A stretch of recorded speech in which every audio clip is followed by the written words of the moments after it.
Ya, selamat sore Ibu Bapak. Terima kasih untuk undangan ini. Ini topiknya nampaknya sederhana dibandingkan yang besok. Besok itu lebih kompleks ya. Tapi ini sebetulnya tidak sederhana loh. Beneran, itu ada macam-macam hal dalam doa. Tapi oke, kita buat lebih tajam ke topik yang diminta ya. Berdoa terus-terusan, tapi tidak terjadi apa-apa. Kenapa begitu? Bagaimana? Secara teologis. Saya ingin mulai dengan cerita yang terjadi di Salatiga yang saya hadapi. Waktu itu saya masih berita jemaat, jadi masih di jemaat 12 tahun saya di sana. Kemudian baru ke kampus tahun 2008 sampai sekarang. Pak Kristo tahun 2007 ya, jadi kita ketemu di tahun semester kedua waktu itu mulai ya. Nah, jadi 12 tahun itu macam-macam ceritanya. Nah, ini salah satu yang terkait dengan ini. Jadi siang-siang itu pastori diketok oleh orang di kompleks itu, kompleks perumahan Wahid. Kebanyakan orang Kristen dari macam-macam gereja. Salatiga itu ada zaman saya 54 gereja. Kota kecil, sekarang mungkin sudah 80-an. Karena waktu zaman saya itu seluruh kota sampai di desa-desanya 300 gereja. Denominasinya beda-beda. Nah, jadi bisa dibayangin perumahan yang hampir semua Kristen, tapi gerejanya macam-macam. Nah, karena mereka tahu saya pendeta, jadi berdua mereka mungkin pikirnya semua pendeta itu sama gitu kira-kira. Jadi mereka bilang, minta tolong Pak pendeta, dia tidak bilang saya sebenarnya. Namanya Listianto ya mungkin. Minta tolong untuk datang ke rumah I, karena dia sedang stres, tidak mereka stres ya, dirasuk oleh roh, gitu bilangnya ya. Minta tolong didoakan, karena aneh kasusnya. Dia itu dalam keadaan, tapi nanti namanya dihapus ya bisa ya. Dalam keadaan ekstase gitu, dia melepas bajunya, hampir telanjang, dan dia cantik sekali. Ini karyawan bank. Termasuk ibu itu kan sering ngumpul kan di kompleks itu termasuk paling cantik orang menurut saya. Mudo gitu, mudo loh. Banyak ditolong oleh bapak-bapak yang mau menolong. Itu lucu sekali. Kami tapi bingung caranya Pak, karena dia dalam keadaan trans itu menyebut gini, opal blazer. Lah, saya dengar cerita gitu, saya tanya dulu. Ini Bu itu dari gereja X kan? Iya Pak, oh ya aku tahu tuh gerejanya teman ya, di aliran rada karismatik gitu ya. Lah, oke satu, kenapa tidak panggil mereka ya? Wah, ya Pak, ya mungkin karena Bapak ada di kompleks ini sih. Tapi saya mau tanya dulu nih. Nah, di bawah sana kami belajar untuk melihat kalau kasus itu kan ada lingkaran hermeneutiknya, dianalisis hal yang itu dilatih dengan cepat gitu ya. Maka saya cepat bertanya, sebentar, mau apa? Rohnya apa blazer Pak? Nah, gimana tuh ceritanya? Nah, lalu ini loh Pak, dia itu ikut baktian di gerejanya, ngundang seorang mantan penyanyi dari Ambon yang terkenal sekali, yang juga jadi penginjil, yang menjadi korban bom malam Natal. Tahu ya? Bom malam Natal karena terjadi kan ledakan di beberapa di Jakarta, dia korban si penyanyi ini. Saya tidak usah sebut namanya ya, saya bisa sebutin sih. Nah, mobilnya hancur, dia sendiri terbakar, terus dia sembuh. Lalu dia cerita di gereja itu bahwa kalau berdoa itu harus spesifik seperti saya ini. Katanya dia, mobil saya hancur, maka saya meminta pada Tuhan, mobil jenis apa, warnanya apa, tahun berapa, didoakan terus-menerus, tanpa henti. Kan ada lagunya juga, ada lagunya, lagu kan kayak gitu ya. Ada yang post pray until something happen, tapi zaman itu belum muncul lagi. Ada ayat-ayatnya, ayat apa yang sering dipakai kalau berdoa itu terus-menerus? Banyak loh. Ketuklah Nah, ya, terus cerita Tuhan Yesus tentang hakim yang tidak adil. Ada perempuan yang terus menerus begitu. Akhirnya daripada diganggu, yowes gitu kan. Nah, ini juga diyakini oleh seorang teman saya loh. Teman saya pendeta, inisialnya TAJ, menggunakan ayat ini untuk menekan rektor Buta Wacana, Pendeta Ristanto Soekarto, almarhum itu ayah rohani saya, Bapak. Minta laptop waktu itu. Terus ditanyain gitu, Pak Aris datang ke saya, aduh aku ditanya terus sama temanmu ini, ada tak kasih. Loh, tepat Pak, itu yang dia inginkan. Nah, dia bilang ke saya, jadi saya dekat dengan dua orang nih, baik Pak Aris maupun teman ini. Teman ini bilang, aku nggak doa ayat kui, terus tak desak, ben bosen dengan desaanku sehingga aku dikasih. Pak Arisnya betul-betul mengalami itu, jadi ini cocok. Nah, jadi Anda tahu ada ayat seperti itu. Nah, si penyanyi dari Ambon ini menceritakan kalau doa itu kan itu harusnya terus menerus, tidak pernah berhenti, jelas, spesifik, gitu. Dan Tuhan menjawab doa saya. Oh no, saya punya mobil, merek ini, warna ini, gitu. Tepuk tangan buat Tuhan Yesus, kan plok rame ceritanya. Nah, ini dengar. Lalu dia praktekkan. Nih ceritanya ternyata. Praktekkan. Suaminya itu punya, saya tahu mereka punya mobil itu kol brondol belakangnya itu untuk mengangkut kardus-kardus. Jadi kerjaan suaminya itu adalah mensuplai kardus di pasar Blaugrana. Cukup sukses menurut saya sih. Cuman ya tidak sangat kaya tidak sih ya. Dan si I-nya ini kerja di bank. Dengar kayak gitu. Nah, rupanya terus dia menerapkan ada ayat Alkitab, ada contoh dari si bapak penyanyi itu dan dia ngalami kata si bapak itu, lalu dia mikir Opel Blazer. Nih ceritanya itu nih, Opel Blazer, saya nggak tahu warnanya, tapi ternyata begitu. Jadi dia ingin punya Opel Blazer, warna mungkin tertentu, didoakan terus menerus sampai stres kayak gitu. Sampai dia melepas bajunya, siang-siang loh itu, sambil teriak, Opel Blazer, Opel Blazer, Opel Blazer gitu. Datanglah orang-orang ke saya tadi itu. Terus saya bilang, oh lah kalau gitu assessment-nya, dia bukan dirasuk setan. Kui terpengaruh, nek pakai bahasa Anda ya, mosok ono si roh Opel Blazer kan ya ora. Itu jelas konslet tuh. Secara psikis karena pemahaman teologis. Jadi yang membuat stressful psikisnya menurut saya karena konsep teologisnya. Dua titiknya. Ayat-ayat tertentu ada di Alkitab. Ada kan? Anda tidak bisa menghapus ayat itu di Alkitab. Cerita si bapak ini jalan. Nah, ia ingin terjadi pada dirinya, enggak jalan. Tetap kol brondol. Kan jauh bedanya. Kol blazer sama kol brondol. Stres ya. Itu saya bilang itu berarti harus dikonseling, dibantu untuk mengerti teologi doa. Karena kan repot karena gaya gerejanya dia itu gaya bim salabim gitu loh. Kita kan sering mendengarkan kayak gitu kan. Tapi kalau nggak salah MC juga ngomong gitu ya. MC saya siapa? Bukan kamu. Si yang mimpin lagu. Jennifer mana? Jen. Ada Jennifer di sini. Kalimat-kalimat awalnya Jennifer nanti. Anda perhatikan ya. Kan? Itu komentar saya awali dengan cerita itu dulu ya. Satu. Kedua, saya awali dengan statement. Materinya nanti dibawa aja. Banyak panjang materinya. Saya akan ungkap semuanya. Dibaca di rumah. Kedua, statement tertentu yang mungkin Anda tidak percaya. Bapak Ibu mungkin tidak pernah menganggap diri Anda teolog, ya kan? Coba kalau saya tanya teolognya siapa gengnya? Kan jawabannya pendeta. Paling ketua persekutuan orang beriman ini kan. Katanya gitu kan ini kenalkan ketua komisi persekutuan orang beriman. Atau guru agama. Atau orang-orang penatua tertentu barangkali ya. Saya challenge enggak, setiap orang itu punya teologi.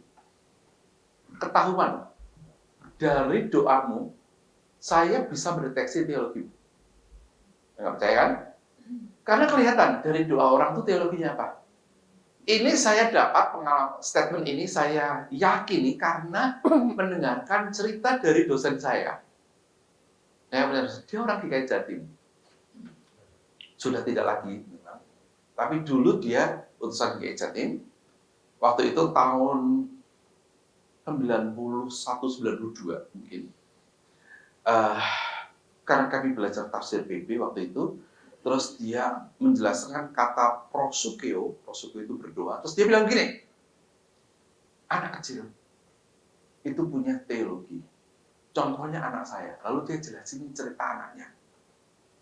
Dari situ saya yakin bahwa setiap orang itu punya teologi. Nah, ceritanya akan saya ceritakan pada Anda. Tak suruh nebak dulu teologinya apa. Ya, anaknya itu umur 4 tahun. Nggak usah tak sebut namanya ya, Anda kayaknya kenal deh. Dia sangat terkenal kayak jadi waktu itu. Terkenal deh, bagus.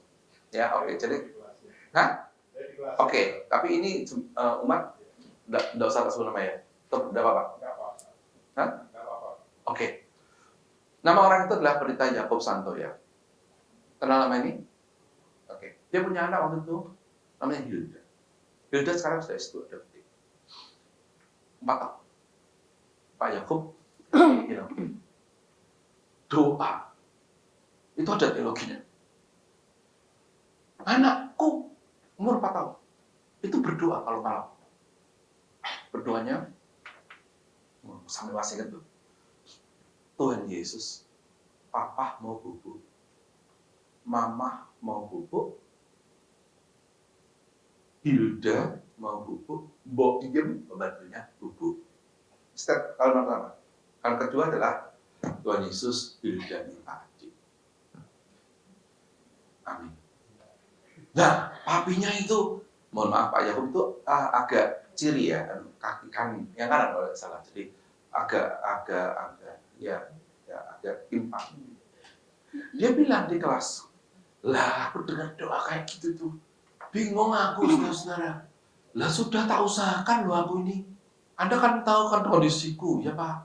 Aku tuh sudah ke Sinsai, dokter. Terus yang itu dia bilang, segala taktik dan teknik. Dia sudah saya dan istri saya coba. Nggak bisa. Orang bilang apa? Vitamin E, makan kecambah. Sudah semua aku. Jam berapa? Ya kan itu kan ada jamnya, dokter kadang-kadang nggak tahu ya. Di hari kesekian, semua medis, sinsai, taktik, teknik, herbal, obat barat sudah kami coba, nggak bisa. Dari setiap hari mendengar Hilda berdoa gitu, hatiku tuh, aduh nih, papa tuh sudah coba. Suatu kali, doanya berubah. Nah ini yang menarik. Doanya gini, Tuhan Yesus, Hilda mau bubuk, papa bubuk, mama bubuk, Hilda bubuk, Mbok Iem, bubuk. Itu sama, ya itu sama.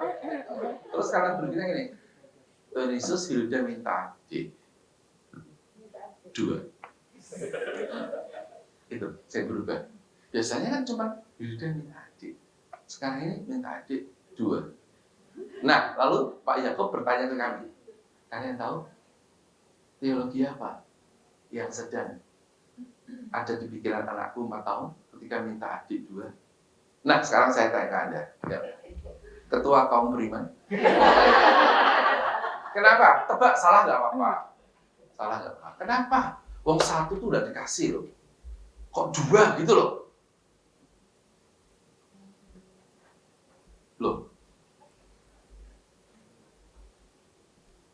Loh, ini kok sepi ya Pak Kristo? Kayak saat teduh. Loh, coba namanya anak 4 tahun. 4 tahun ini minta adik, nggak dikasih-kasih. Papinya udah berusaha. Kurang apa loh, papinya pendeta, dokter. No, iya. Ya toh? Nggak dikasih, terus berdoa, minta 2. Kenapa?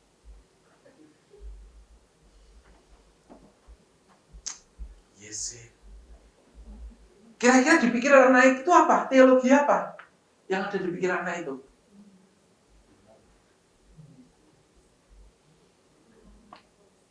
Loh, maha kuasa apanya? Wong 1 nggak dikasih, minta 2 kok Allah maha kuasa. Nggak dikasih kok. Allah maha kuasa kan doa dikasih. Opol blazer tenan. Hah? Percaya gimana mau? Oh, maksudnya didobel. Wah, Bapak salah sekali ya. Oke, satu lagi jawaban yang nyeleneh. Saya kasih. Nah, selamat. Bener. Kalau nggak keturunan satu kan masih ada satu catatan. Hebat. Pak Yakub, ya, Pak Yakub bilang gini, Hilda itu ternyata Cino. Nah, gitu. Sama aku ya Cino terakhir. Pak Yakub kan Chinese kan, dan dia bilang gitu. Ternyata anak saya itu bakat berpikir bisnis. Anak Cino ini, dia bilang, wah kamu ketahuan ke mas. Loh, Cino kan dagang. Itu kalau ke pasar ya, jangan ke supermarket, ke pasar. Piro regane peleme? Ya sak kilo 10.000. Opo oleh-oleh ngene kok. Gitu kan? 5.000. Oh, ora iso terus dia turun. 9.000 dan 6.000. Ketemune 7.000 350. Jadi Hilda tuh gini, kasih kan? Tadi gak dikasih kan? Dia bilang 2. Supaya Tuhan itu gini. Loh, kok 2 nih? Janganlah 1 ya.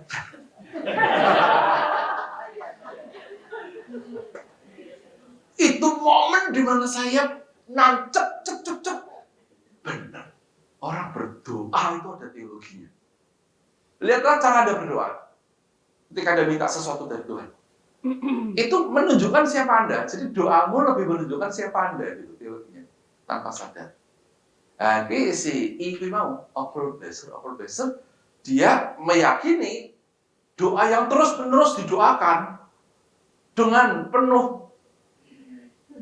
Nah, karena ada ayatnya, doa dengan penuh kesungguhan, besar khasiatnya. Si penyanyi dapat, dia gantung. Lah, piye kita? Ada ayatnya. Nah, itu masalahnya. Saya kira itu 2 ini sehingga membuat Anda mengerti tema ini ya relate juga lah kira-kira ya. Kita akan periksa. Saya punya panjang itu katanya. Mana soal ya? Ke sini. Oke, ada 3 persoalan saudara ini. Apakah doa itu dapat mengatur Allah demi kemauan kita? Sekali lagi ada ayat yang masalahnya. Jadi sebenarnya harus ditafsirkan ayatnya. Tapi secara umum, apakah kalau kita berdoa itu kita bisa mengatur Allah mengikuti kemauan kita?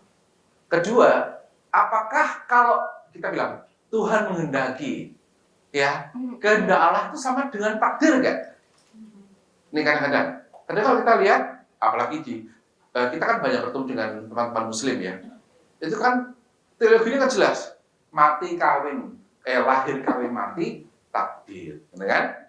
Ya, kalau tidak terjadi, ya. Nah, kadang-kadang kita mengubah takdir ke nasib, kadang-kadang gitu. Nah, apakah kalau yang terjadi dalam hidup kita itu, yang terjadi Anda kawin sama siapa sekarang ini yang Anda sudah mulai bosan dikit-dikit ini? Itu kehendak Allah atau doamu? Itu takdir atau kebetulan? Nah, kayak gitu. Yang ketiga, bagaimana doa dalam menolong kita membangun nomor 1 dan 2 sehingga lebih cocok dengan iman Kristen. Ini persoalannya. Oke, yang takdir macam-macam sih, tapi kalau mau cepat dibedakan biasanya ini nggak usah saya lupa aja ya. Gitu. Atau mungkin Anda perlu tahu sedikit konsepnya ya, supaya saya bisa membangun narasinya lebih. Atau jenis Pak, tidak tahu. Fakultas Teknologi ya, Bu. Kamu sih, aku ganti jenengku fakultas. Sudah benar nih, salah teknologi sudah benar.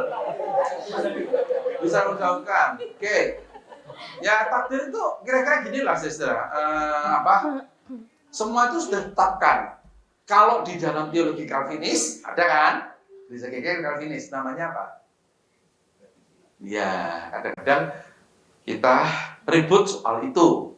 Ada banyak kelompok di dalam dunia Calvinisme predestinasi. ada yang kabeh iku wis, ada sing yo ndak gitu maksudnya gitu. Kan ramenya adalah jumlah orang yang diselamatkan kan. Apakah sudah ditentukan apa belum? Itu rame loh itu persoalan kayak gitu. Pecah kan? Itu ada cerita soal kalau Anda tahu diskusi di antara bunga tulip apa gitu ya. Armenian dan Calvinisme gitu ya. Kelompok Saksi Yehova itu juga sudah meyakini jumlah orang di surga itu wis komplit. Menurut surat Wahyu 144.000. Sudah. Jadi kita itu tidak bisa masuk surga. Kita itu masuk di dunia baru, bukan surga. Namanya, kalau mereka bilang kaum Yonadab. Gara-gara dijawab begitu, almarhum Pak Aritonang keluar dari kelompok ini waktu dia remaja. Dia bilang, aku mau masuk surga kok. Ternyata dijawab, tidak bisa. Kamu siapa? Udah komplit. 144.000, udah ditetapkan. Nah, kayak gitu. Kadang-kadang doktrin kayak gini bisa ribut, gereja bisa pecah. Soal apakah sesuatu sudah ditetapkan atau masih terbuka. Nah, persoalannya, nah biasanya ada orang yang mengatakan, ya kalau sudah ditetapkan ya kita berarti mencari tahu maksudnya apa supaya pas gitu. Nah, masalahnya apakah ada free will enggak? Apakah hidup kita tuh takdirkan oleh Allah? Apakah takdir itu ada? Apakah tidak ada free will? Kalau saya tanya, siapa mau? Felix, Papa namanya? Papa Andre, Mama? Ludia ada di sini? Oke. Kalau Pak Andre menikah dengan pacar sebelumnya dan Bu Ludia menikah dengan pacar sebelumnya, kamu gimana? Sebenarnya gampang pertanyaanku. Papimu menikahi pacarnya yang bukan mamamu. Mamamu menikahi pacarnya bukan papamu. Felix di mana? Ya nggak ada. Kok iso disuruh ke bagaimana? Nah, kan bingung kan kamu? Oke, tak ajar. Pak Andre dan Bu Ludia kan diberkati ya, menikah resmi ya. Anda anak keberapa?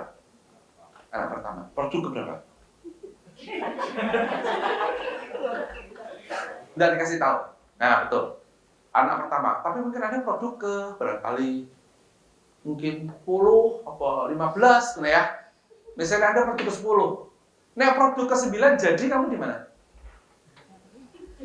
Nah, misalnya produk ke 9 yang jadi, terjadi pembuahan. Lalu mereka berhubungan seksual lagi ke 10. Kan kamu nggak mungkin ada. Oke lah, kamu produk ke 9. Ya, misalnya kemungkinan bisa tak terjadi pembuahan 1 banding berapa? Bapak Ibu, fakultas biologi ini sekarang. Loh, aku piye mau teknologi salah, ini biologi. Berapa jumlah spermatozoon yang dikeluarkan laki-laki dalam sekali ejakulasi? Jutaan, berapa persennya? Berapa juta? Oh, enggak sampai puluhan sih Bu. Setahu Pak antara 2 sampai 4. Kalau biologi. Katakanlah 2, katakanlah. Jarak, kemungkinan terjadinya kamu itu 1 banding 2 juta. Ya kan? Kan 1 sel telur matang dikeroyok oleh 2 juta sel sperma. Jarak masing-masing itu 1/milimikron. 1/milimikron. Itu misalnya ini kalau masuk kamu ya, misalnya kedudul kancamu, del gitu. Cedes. Mungkin jadinya Sylvia. Gitu kan? Lah kok iso jadi gue? Felix Listianto. Seneng kuwabe. Bisa jadinya kamu itu apa? Kamu kan bingung kan? Apakah ditakdirkan? Kan? Lah, lebih ya mau bapak ibu nenek nggak pernah ketemu ya dia nggak ada. Paling saking bingungnya kita bilang kayak pemazmur, kejadianku dahsyat dan ajaib. Bung bung bung. Terus kita bilang istilah itu Mysterium Dei.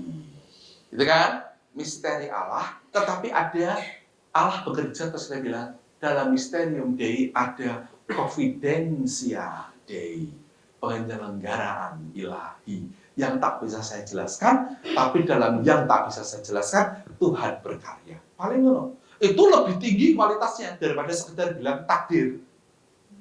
Gitu. Kok tahu itu takdir? Piye? Gitu. Pak Kristo ini pacarnya banyak. Loh. Iya. Loh, ayo. putus jadi dulu kan. Iku nek misalnya basic kui. Itu piye? Apakah tidak ditakdirkan dengan yang sekarang ini? Bagaimana kita bisa bilang takdir? Nah, ngerti ya? Karena kita itu kayak gitu perlu penjelasan, lalu muncullah penjelasan takdir, penjelasan acak. Kalau Anda tidak mendekatkan Tuhan ya pendekatannya ya random, itu ya alami, humanis, natural. Bahkan, wah kalau Anda lalu pakai ilmu teknologi lalu Anda buat matriks sampel empiris begitu rupa lalu menemukan model pola tertentu paradigm algoritma. Jadi penjelasan kita tuh bisa macam-macam terhadap realitas yang sebetulnya sulit dijelaskan gitu. Clear ya Bapak Ibu ya. Oleh karena itu termasuk Alkitab loh. Kan ayatnya lain-lain. Ada yang berkata mintalah tak jemu-jemu. Ada yang bilang jadilah kehendakmu. Yang bener sih dikit. Kan? Nah, ayat Alkitab juga macam-macam. Ada yang tawar-tawaran sama Tuhan loh. Siapa tokoh yang tawar-tawaran sama Tuhan? Abraham. Kamu tahu ceritanya Abraham? Piye? Coba. Tawar-tawaran ini piye? Tawar-tawaran. Ada kasus apa? Kalau nggak salah yang apa? Sodom dan Gomora mau hancurkan itu. Ya gitu kan. Tawar-tawaran berapa jumlah orang yang baik di kota itu. Loh, Tuhan iso negosiasi loh ternyata. Nek ya bener Hilda. Sampai sekarang Pak Yakob masih hidup, Bu Yakub sudah meninggal, Hilda tetap saja tidak punya adik. Sampai sekarang. Piye, berarti teologi di Hilda leset.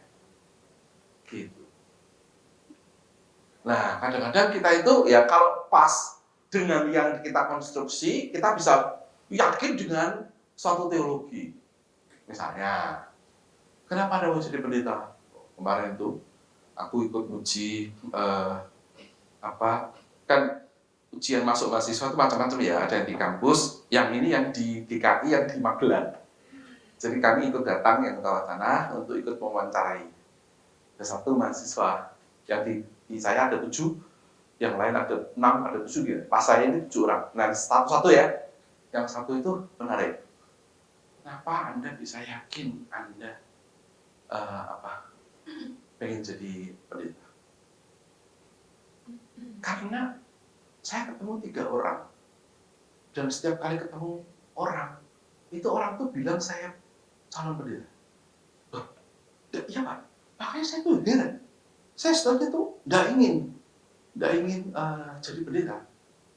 Tapi orang itu tuh meyakinkan saya, termasuk mbah-mbah tua yang bukan orang Kristen. Di satu peristiwa keluarga, mbah datang ketemu saya langsung bilang, kamu calon pendeta. Maka saya daftar Pak. Nah, saya dengan cerita gitu kan tak godain, ya toh? Itu panggilan Tuhan atau panggilanmu pada dirimu sendiri atau apa? Terus saya tanya, lah kalau memang gitu, kok kamu nulis di sini? Jika tidak diterima, akan daftar PTN. Loh, piye? Kalau kamu memang yakin itu, ya wes toh, tidak diterima ya daftar meneh tahun depan. Terus sampai keterima. Kok enggak? Loh, kan Pak, saya kan enggak mau jadi pendeta. Oh Allah, coba kami kaget. Jadi Anda itu daftar di sini, tes 2 hari di sinode, sebetulnya Anda tidak mau jadi pendeta. Saya nggak mau jadi pendeta. Mana ada jawaban kayak gini, istimewa ya? Lah saya daftar karena orang lain bilang, saya itu calon pendeta. Terus saya bilang, baik, terima kasih, selamat malam, selamat keluar. Saya berpikir, ramu orang jeret, langsung. Lah, jangan-jangan kami yang salah loh ini. Jangan-jangan yang bener mbah-mbahku ini. Lebih, bagaimana kita bisa tahu mana yang bener? Ya enggak lah, kami yakin anaknya nggak mau jadi pendeta kok. Ayo, gimana? Jadi bagaimana Anda bisa tahu kehendak Tuhan? Gitu. Bagaimana Pak Kristo yakin istri Anda itu kehendak Tuhan? Untuk Anda nikahi? Tahu dari mana? Tahu repot. Gitu. Nah, oleh karena itu berkembanglah teologi. Maka saya nanti tidak berharap Anda lalu mengcounter dengan ayat-ayat. Saya nggak mau perang ayat denganmu. Karena ayatnya macam-macam. Ngerti ya? Nggak selesai nanti malah kita saling marahan. Anda pakai ayat ini, saya pakai ayat itu, udah selesai. Paling-paling saya bilang, ayo kuliah teologi. Ngono malah tak ajarin metode tafsir baru bisa selesai. Tapi itulah yang terjadi di jemaat masalahnya. Pendeta tertentu, omong ayat tertentu, punya pengalaman tertentu, begini, diyakini mesti koyok deh. Makanya opal blaster kan. Itu ya, clear ya. Jadi pertanyaannya, apakah hidup kita itu ditakdirkan oleh Allah? Apakah tidak ada free will? Kehendak Allah itu apa? Nah, jawabannya tentu kita bisa bilang pemikiran Allah, ya, keinginan Allah, kehendak dari Allah, menurut kesaksian iman orang Kristen atau orang Yahudi yang ada dalam PL dan PB. Kan kita mencoba menjelaskan, oh Tuhan berkata, Tuhan berkehendak, itu kan orangnya yang nulis mengimani Tuhan berkehendak begitu, betul ya? Nah kadang-kadang dalam kasus tertentu kehendaknya begini, dalam kasus yang lain kehendaknya begitu, gitu. Nah kita jadi bingung. Dalam kasus misalnya orang-orang Amalek, Tuhan menghendaki supaya dibunuh, ya kan? 1-15, bunuhlah mereka. Tetap. Kalau Anda lalu pergi ke PB, biasanya dilawankan, Tuhan Yesus malah berkata, kasihlah musuhmu. Nah, kita pusing, sing diki. Nah, terus berkembanglah Allah PL dan BB, Allah yang berbeda. Nah, itu malah sesat abad pertama. Nah, gitu. Kok gitu? Nah, ini makanya sekolah teologi. Nanti diajari, saudara ini jangan. Tidak mudah, ya, tidak mudah. Maka saya sarankan kerendahan hati. Kalau ada yang bilang, kehendak Tuhan, itu kerendahan hati. Dan kalau Anda lalu mau berdoa, nah nanti bangunan teologi doanya apa saya simpen ya, tentu saja akan ada jawaban. Tapi nggak di awal ini saya gandum dulu aja, ya Felix. Lah, masuk jawaban di depan kan kurang asik, klimaksnya di belakang. Nanti Anda boleh tanya sebelum selesai sesi ini, jadi bagaimana? Gitu, bolehlah. Nanti, Ibu kenapa kok sih gini, Ibu? Serius sekali. Wah, tapi saya senang tuh. Ya, keren udah ya. Tidak.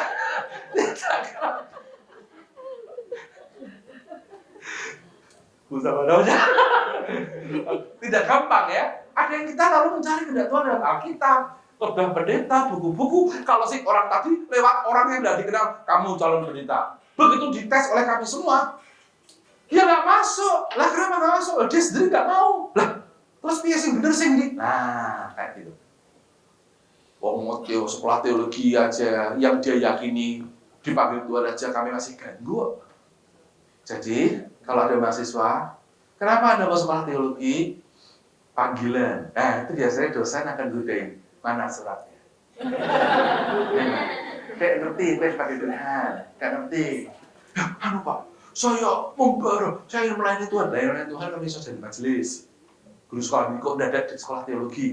Kan saya jadi pendeta Pak. Loh, kalau jadi pendeta kenapa sekolah teologi? Lah masa biologi? Ah bener.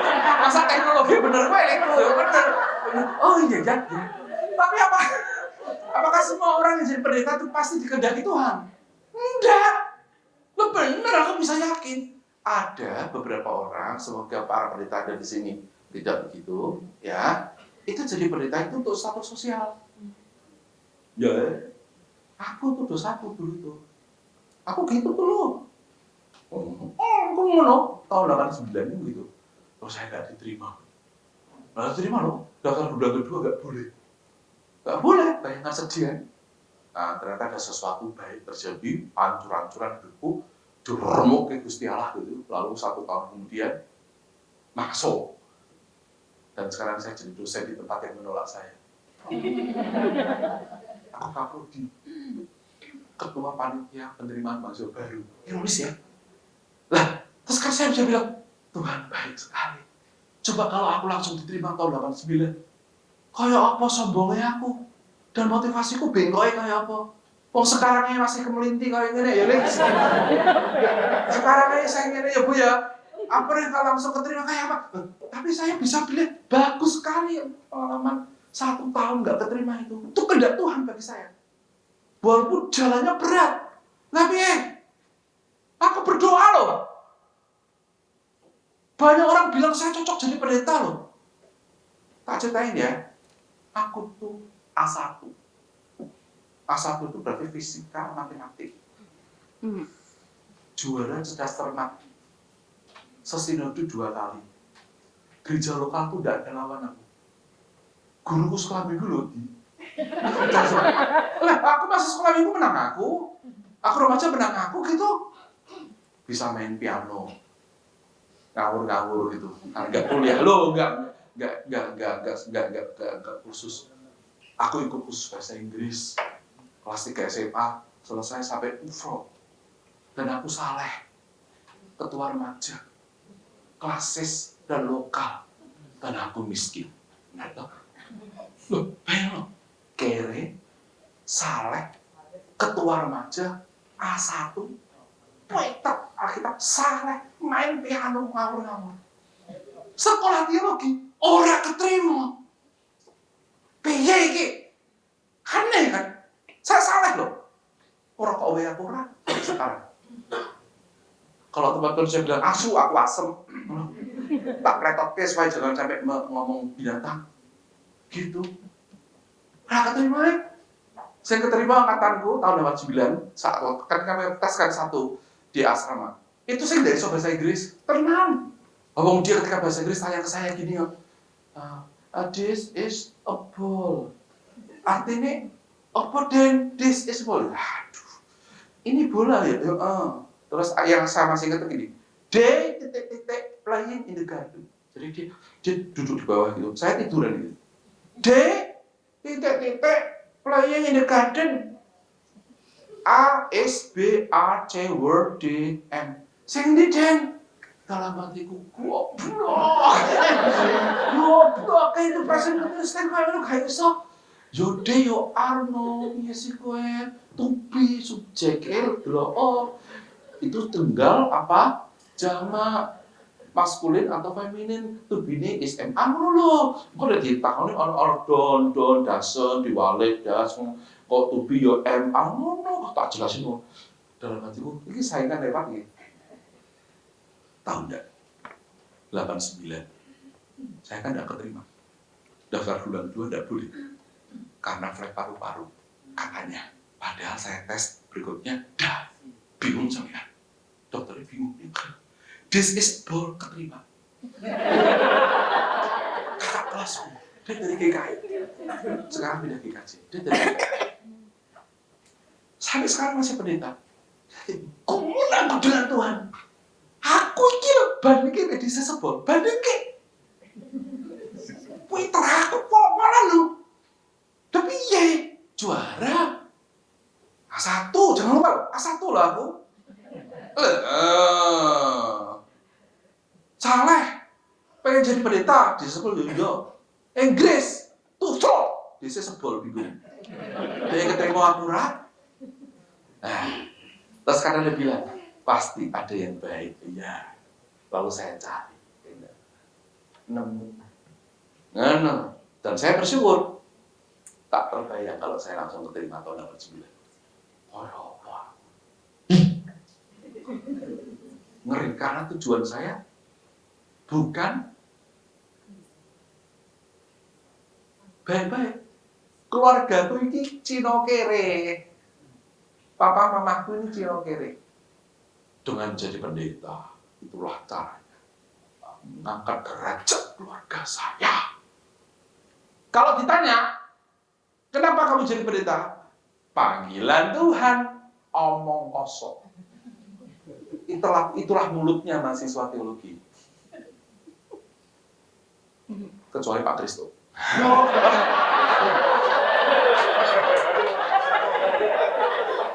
Loh, supaya Anda tahu, kadang-kadang doa-doa kita itu kadang-kadang juga egois.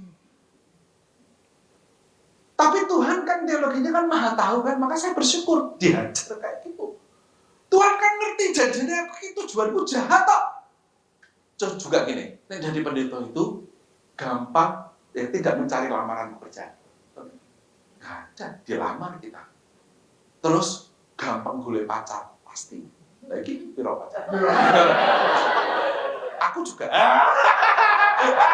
Loh, oh, ibu-ibu itu, lihat mahasiswa praktek, tidak terlalu ganteng siswanya dia, tapi khotbahnya lumayan lah. Iso main gitar kunci CGF lah. Itu nanti rasanya ya ampun. Enggak diatur. Anaknya ini bawa rantangan untuk pupuk. Kak, ada titipan dari mama. Oh iya. Terus kamu bu sekali-kali main ke rumah tante. Iya tante. Ya. Ngerti bu saya wah ini. Padahal di kampus keset goblok. Tapi dulu di gereja shalom. Lah, omong kosong semua. Ada masih manggil saya ceramah lagi kayak gini. Tapi ini yang sering terjadi kan kita bingung. Bagaimana bisa tahu kehendak Tuhan gitu loh kira-kira. Terus bagaimana doa match dengan seperti ini? Nah kira-kira gitu ya. Teruskan ya. Perlu senantiasa kita cari. Kalau gitu kan, Alkitab juga perlu kita akses untuk tahu teologinya apa, macam-macam. Nah ini ada cerita tentang doa yang lama dikabulkannya, yakni peristiwa pembuangan. Peristiwa pembuangan ini kisah sekolah minggu ya. Tahu kan pembuangan? Tahu, tak cek. Berapa suku Israel? Jumlah suku Israel? 12. Baik, Peter. Setelah Salomo pecah jadi 2, betul ya? Berapa sama berapa jumlah suku? 10 sama 2. 10 sama 2, oke. Yang 10 ibu kota? Samaria. Raja pertama? Lupa Pak. Yang 2 suku ibu kota? Yerusalem. Ya. Yang 10 suku itu hancur tahun 722, hancur. Tidak ada lagi ceritanya, hancur sudah. Yang 2 suku bertahan, lalu menyerah, dikalahkan Babilonia, dibuang ke Babel. Rajanya siapa sih yang terkenal Babel? Sekolah minggu. Raja Prabowo. Loh Prabowo. Raja kok presiden. Raja. Bukan saling terkenal ya. Oke. Tapi kan terus kalah tuh. Dikalahkan oleh Bang. Kok Romawi sejarahmu ini ngawur bocah iki Persia. Gimana sih kok Romawi tiba-tiba? Ampun. Kok seperti Pangeran Diponegoro bertemu dengan Jokowi kayak gitu. Nah, lalu setelah dikalahkan Babel, pulanglah mereka pelan-pelan. Itu pulangnya pelan-pelan tahun 539, dibuangnya tahun 587. Ini 587 harusnya bukan 587. Waktu itu ada nabi. Mari perbagi ya tolong ya 87 ya. Ada nabi namanya Yeremia. Itu diganggu dengan nabi lain yang mengatakan kita akan segera pulang. Jadi ketika tahun 597 lalu 597 kalah dulu, belum dihancurkan, mereka memberontak lagi 587 baru dihancurkan Yerusalemnya. Nah, yang 597 ini dibuangkan, sudah mulai dibuang, termasuk 587 itu termasuk si Nabi Yeskiel ini. Dan Nabi Yeremia. Yeremia itu tertinggal, Yeskiel dibawa. Nah, Yeremia yang tertinggal ini itu mendengar bahwa ada nabi lain yang mengatakan kita akan segera pulang. Padahal nanti pulangnya itu baru 539, masih lama. Kita akan segera pulang. Siapa nabi yang mengatakan, dia pakai istilah ini, Divrei Adonai Elohim, ini istilah Ibrani, demikianlah sabda Tuhan Allah. Jadi itu formulasi ya. Seperti gini, kalau Anda pernah ngurus paspor, itu suratnya pasti gini, to whom it may concern. Betul? Betul ya? Nah kayak gitu. Seperti kalau ada surat-suratan kepada yang terhormat. Kayak gitu.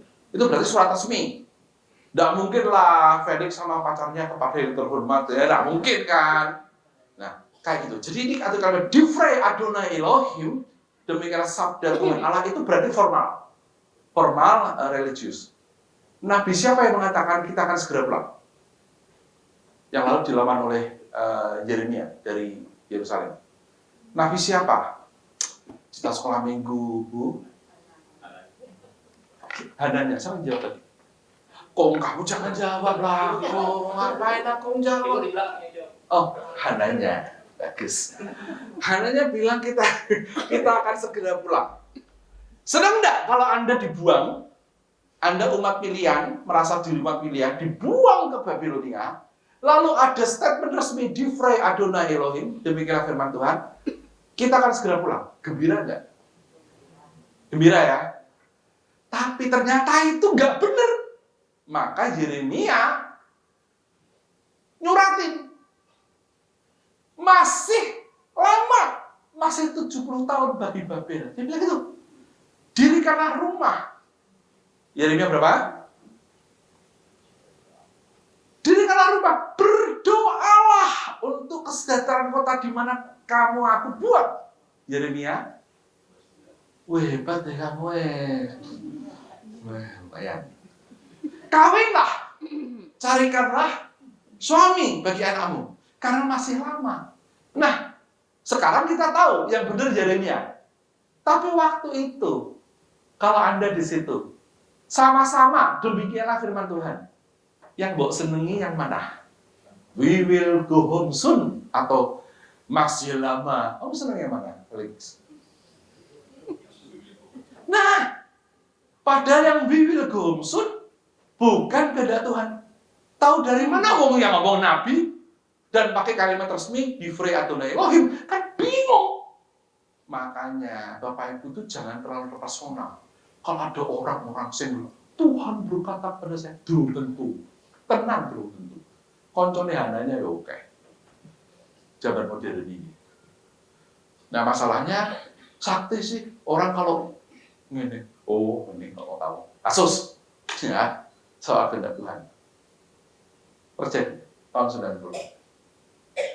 Pendeta Budianto, Rektor Duta Wacana, cerita di kelas, ada anak SMA dari GKJ yang baru umum yang datang ke Pak Pendeta Budianto karena Pak Pendeta Budianto bergerisah di baru umum gara-gara kakak pembimbingnya dari satu persekutuan doa tertentu garis keras. Ya. Ada kan? Soal doa itu kan kadang-kadang orang sing garis keras ya, ada yang garis moderat, ya toh, saudaraku tahu ya, macam-macam. Ini yang garis keras. Kakak pembimbingnya itu melakukan abusing seperti mungkin kayak Pak Asari gitu, Pati gitu. Tapi dengan cara, kalau Pak Asari kan seksual, dengan cara gini, bayangkan ya. Dek, Tuhan berkata kepada saya, kamu adalah istriku di masa depan. Ini anak SMA yang gitu kan, yang ngomong kakak pembimbingnya. Punya power toh? Ya toh? Nah, bodoh, bingung. Lah, Tuhan waktu yang ngomong ini, enggak aku loh, Tuhan bicara kepadaku bahwa kamu itu istri di masa depanku. Gimana, Dik? Sebaiknya kan ya kita mewujudkan kehendak Tuhan. Mbak ini bingung karena dia tidak suka. Tapi dia juga nggak kepikiran bahwa ini abusing. Enggak. Dia benar-benar meyakini mana SMA. Polos gitu. Bahwa kakak pembimbing kan lebih sakti kan dipikirnya kan. Loh iyalah. Dalam asumsi Anda mana lebih sakti Anda atau Pak Kristo? Dalam asumsi jemaat. Kan Pak Kristo. Betul? Pendeta. Betul? Sarjana teologi. Betul? Ganteng. Betul? Wibawa. Ya toh? Apa itu? Wah. Lah, ini anak SMA. Datanglah di Pak Budianto. Pak Budianto tanya, gimana caranya? Kayak gini, oke. Kamu suka enggak sama Mas itu? Boten, Pak. Loh, terus kau udah botol? Enggak berani, Pak. Tuhan berkata kepada dia kok, Pak. Maka saya datang ke Bapak, gimana ini? Nah, terus Pak Budi mengucapkan sesuatu. Dan gadis ini bebas, langsung bebas dari abusing itu. Anda tahu apa yang dikatakan? Coba tebak. Tebak Pak Pendeta Budianto ini jawabnya gimana supaya gadis ini, nah Pak, ayo Pak, nanti Anda bisa terus. Jangan. Saya cari korban. Ya, semakin Anda lihat-lihat sana mas gak kejar. Kira-kira bilang apa Pak Budianto? Loh kok kaos ada gendut itu pilihan, loh ada hubungannya gendut itu pilihan. Bilang apa Pak Budian? Punya ide?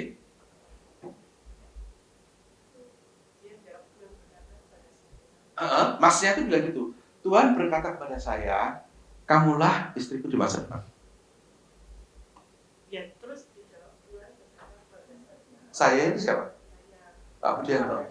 Bahwa oke, hebat. Ya, makasih ya Bu. Wah hebat ya Pak Kristus Jemaat, pinter-pinter. Iya, Pak Budianto bilang gini. Ya, begini.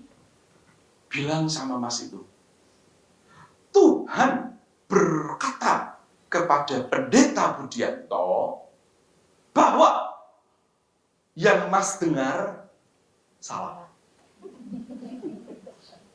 Gitu ya Pak? Ya. Kamu tidak senang apa dia? Nggak senang Pak. Tentu Pak Budianto tidak pakai kata abuse. Mungkin kata itu malah belum ada waktu itu tahun 91. Tapi dia mengerti ini ada manipulasi nih. Kurang ajar ini. Nah tapi buat saya kan percaya lah. Terus Pak Budianto pinter. Oke. Tanding-tandingan pendeta lebih sakti toh dari pembeli maja. Makanya dibilang Tuhan berkata kepada Pendeta Budianto bahwa yang sampaikan ya Mbak ya, yang Mas dengar itu salah. Wah, gadis itu gembira setengah mati dan dia bebas. Tuh, itulah pentingnya belajar teologi.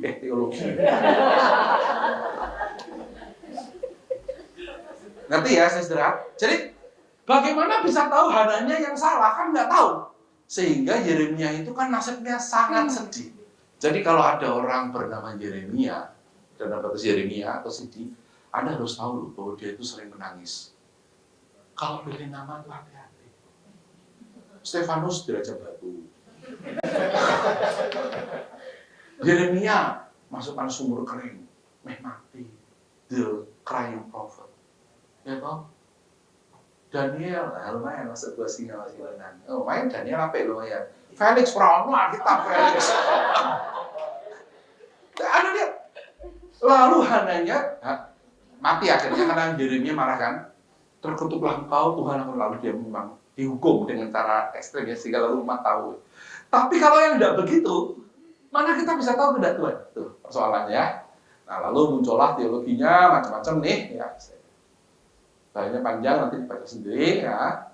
Nih yang Hananya ya macam-macam. Nah, wis.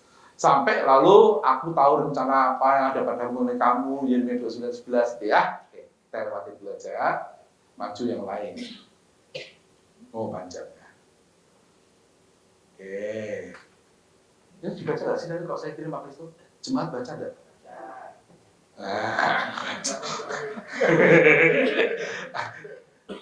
Sekarang kita fokus doa. Menajam ke sini ya. Setelah tahu konteks bahwa kadang-kadang ada sesuatu yang tidak mudah kita ketahui. Ada yang palsu-palsu, ada yang benar-benar, ada yang manipulasi, ada yang sungguh ya, macam-macam ya. Dan orang bisa menggunakan ayat-ayat macam-macam ya. Setelah Anda tahu itu sedikit, sekarang doa itu apa? Nah yang jelas doa itu adalah sesuatu komunikasi kita dengan Tuhan, ekspresi, kadang diomongin, kadang tidak. Kalau Anda mau tahu, ada jenis, nih siapa pernah dengar istilah katapatik dan apopatik? Pernah dengar nggak? Selain Pak Kristo dan Bung Akum dan Felix. Katapatik dan apopatik. Pernah dengar nggak? Nih, kalau kita berrelasi dengan Tuhan, itu ada yang diekspresikan kan? Yang diekspresikan secara positif itu namanya katapatik. Kalau Anda itu tidak bisa menjelaskan, jadi kadang-kadang kita berdoa itu sampai nggak ngomong kan? Tapi doa itu dalam tangis, dalam apa, nggak bisa ngomong. Bukan hanya karena Anda nggak pintar ngomong, ya memang nggak bisa diomongin. Tuhan mengerti hati yang hancur kayak itu namanya apopatik. Nah, kadang kita kalau di gereja lebih banyak mana? Kayak GKI. Katapatik ya. Aku besok doa sefate tak gawe apopatik kok Pak. Besok kan aku doa sefate. Tak coba ya. Biasanya kan mendoa, aku besok akan gini, rencana aku. Jangan bilang-bilang. Lah aku sudah pengajaran macam-macam kok masuk terus ngomong nih. Rencana aku akan begini. Kami berdoa untuk jemaat yang sama dia. Kami berdoa ngono, rencana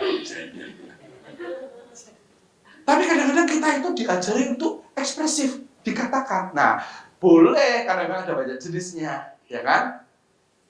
Nyanyi-nyanyian kadang-kadang ketika terucapkan lagunya kan kita mengaminkan. Dia hanya sejauh dojo. Amin, amin. Ono sing ngene kan? Ono sing pas kalau nyanyi kene meneng nangis dhewe terus. Ada beda-beda. Terserah lah, tapi yang pasti bukan pemaksaan. Yang kita tujukan pada Allah, tetapi keterbukaan hati. Harusnya begitu. Teologi dari doa itu adalah keterbukaan hati yang jujur, sungguh, yang utuh penuh pada Allah. Dia juga bukan doa jambi-jambi, bim salabim, tapi permohonan yang dimintakan dan diimani dengan segenap hati. Nah, harus hati-hati, bukan dengan supaya dikabulkan, tapi supaya sesuai dengan kehendak Tuhan. Nah, ini nanti ya. Tapi saya beritahu, kadang-kadang orang salah paham doa dia berjambi-jambi. Saya punya contohnya. Di Salatiga ada pekerjaannya sebenarnya elit sih, orang ini. Tapi kemudian ketika dia di usia tua, dia punya pekerjaan baru yang saya sampai paket. Dia dari gereja GKJ berteman dengan salah satu majelis saya di GKMI, sering main ke rumahnya karena profesi mereka sama. Nah, karena saya pastori ada di depan, kami seringkali bertemu. Dia cerita, Pak Pendeta, saya sekarang tuh punya pekerjaan baru. Apa itu? Pawang hujan. Loh, kok sakit Pak? Nah, kalau Anda mau tahu siapa dia, lewatlah Ambarawa. Siapa pernah lewat Ambarawa? Pernah lewat Ambarawa kan? Oh, Surabaya. Ambarawa pernah? Kalau Anda dari arah Jogja ke arah Semarang lewat Ambarawa, sebelah kiri jalan, itu ada monumen. Di sebelah kiri jalan, ada pertigaan gede, monumen Palagan. Gambarnya orang perang, pernah lihat? Nah, dia yang buat.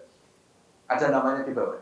Nah, jadi kalau mau tahu siapa beliau, namanya ada di bawah inisialnya. Nah, Bapak ini, dia bilang, aku sekarang jadi pawang hujan. Aku kan tanya, aku bibir caranya. Gampang Pak Pendeta. Modalnya cuma doa Bapak kami. Jadi kalau lapangan Pancasila, dia terkenal tuh di Salatiga, di zamannya dia. Pak Wali Kota Upacara, dia akan keliling, memutar. Bapak kami dalam surga di kudus terus ping pitu. Kok ping pitu ya? Kan itu mau jadi kuancor ya ping pitu. Tapi itu, dia yakin aja gitu. Saya tanya, sukses Pak. Sukses, itu kerjaanku. Dia jadi nggak pakai kayak Mbak Raras itu. Mbak Raras kan, tahu ya? Raras apa namanya? Rara, oh Anda tahu namanya. Rara itu kan pakai macam-macam ya, kita ya. Terus kalau di Jogja, pawang hujan saya pernah lihat itu pelannya begini. Jadi dari begini. Oh itu mungkin disingkir-singkir kayak gini. Hasilnya Jogja semua ya memang. Gitu. Nah ini kalah Pak ini. Melakukan coba kamu bisa melakukan Felix. Pak ya di surga, di kudus. Nah banyak orang yang menganggap itu doa itu jambi-jambi. Malah secara teologis itu lagi ribut sekelompok tertentu. Tadi yang berdoa siapa namanya? Yang MC kita sebelum kali. Dia berdoa kan gini kan? Atau kamu? Oh kamu. Sini. Tadi kamu berdoa. Kamu ingat tidak kalimatmu? Kalimat pertama. Aku ingat soalnya. Kalimat pertama. Selamat sore. Itu loh, kamu ingat ya? Itu loh kami semua ingat kok. Oh ya. Pas berdoa. Selamat sore Bapak Putra dan Roh Kudus yang kami sembah dalam Tuhan Yesus. Yes, persis. Itu ya, doa. Jadi lihat nih, disebut Bapa, Putra, dan Roh Kudus dalam nama Tuhan Yesus. Kamu mungkin nggak tahu, ini adalah rumusan dari salah satu aliran. Sadar nggak? Namanya Jesus Only. Alirannya namanya gitu. Google kalau percaya. Jadi terakhirnya itu, Anda boleh menggunakan Trinitas, Bapa, Putra, dan Roh Kudus, tapi harus segera dalam nama Tuhan Yesus. Jesus Only. Ditentang sama yang lain, tuh enggak, lalu geger. Trinitarian lawan Unitarian. Sing kene lalu mengutip nama-nama besar semacam Pak Eras lawan Pak Somo. Orang tahu nggak soal begini? Manyar kan kayaknya suka apologetika tuh, ketoknya. Maksud sih tidak suka apologetika. Rame Unitarian ala 1 atau 3. Rumusan.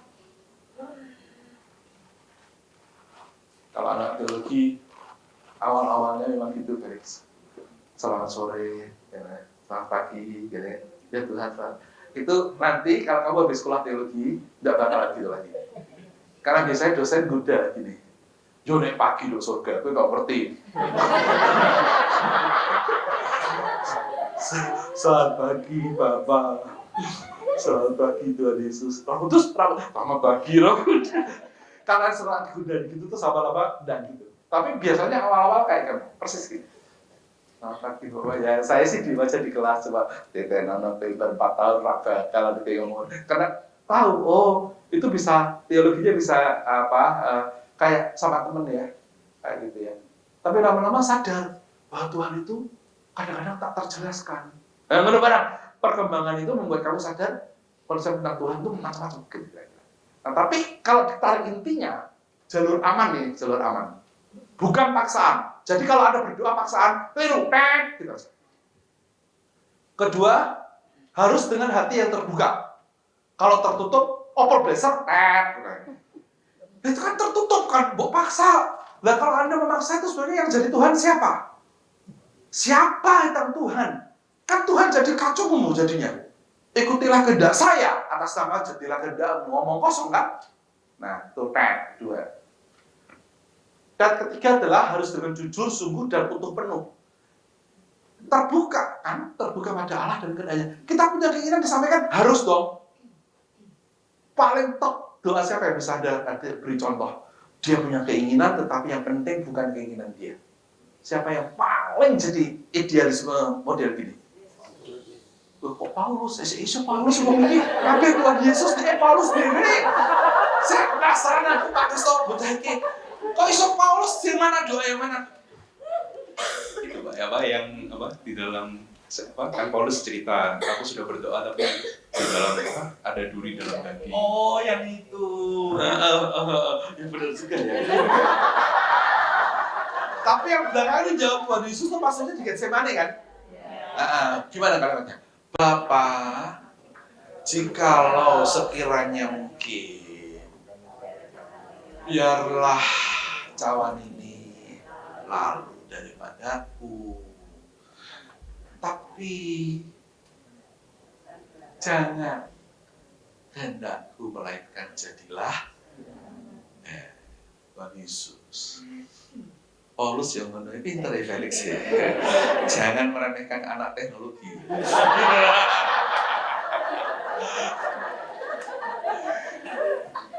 Patokan lain, dia adalah permohonan, bukan mantra. Nah ini patokannya.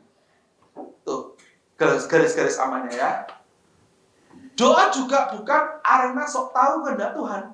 Kadang kita itu kayak ngerti Tuhan bakal ini gitu loh kehendaknya. Nggak tahu toh. Bahwa kita punya keinginan, nggak apa-apa. Ya. Nah, kadang-kadang kan terjadi keinginan kita sama yang terjadi kehendak Tuhan yang dia bilang cocok. Ada yang gitu ya? Banyak dong. Tapi yang jadi masalah, piene seperti tema dari Mas Agung. Pray, push, pray until something happen, but nothing gitu tuh. Itu pengalaman sendiri ya. Felix yang usulkan Pak. Felix! Jelasin. Oh iya. Kayak ketua orang beriman yang itu. Aku sih mau mikir di sini. Apa pertanyaan? Temanya itu kan, Bapak melihat ada kan orang yang doa push tadi itu ya, berdoa terus sampai terjadi. Tidak, itu pengalaman pribadi atau Bapak bingung atau apa gitu? Banyak pengalaman ya mendengar, pengalaman pribadi juga ada Pak. Kecewa. Lalu biasanya kalau tidak nothing happen, orang kecewa atau tetap setia atau apa? Ya pasti ada yang kecewa, ada yang bingung, beberapa teman mungkin jadi bergumul tentang bagaimana secara teologis. Gitu ya. Dan kalau kecewa kolektor enggak? Loh kadang-kadang kalau doa dijawab kolektornya gede. Loh, nggak percaya ada kayak gitu? Loh, Dari kolektor apa enggak ya? Mungkin kolektornya dibesarin supaya lebih terkabul mungkin Pak.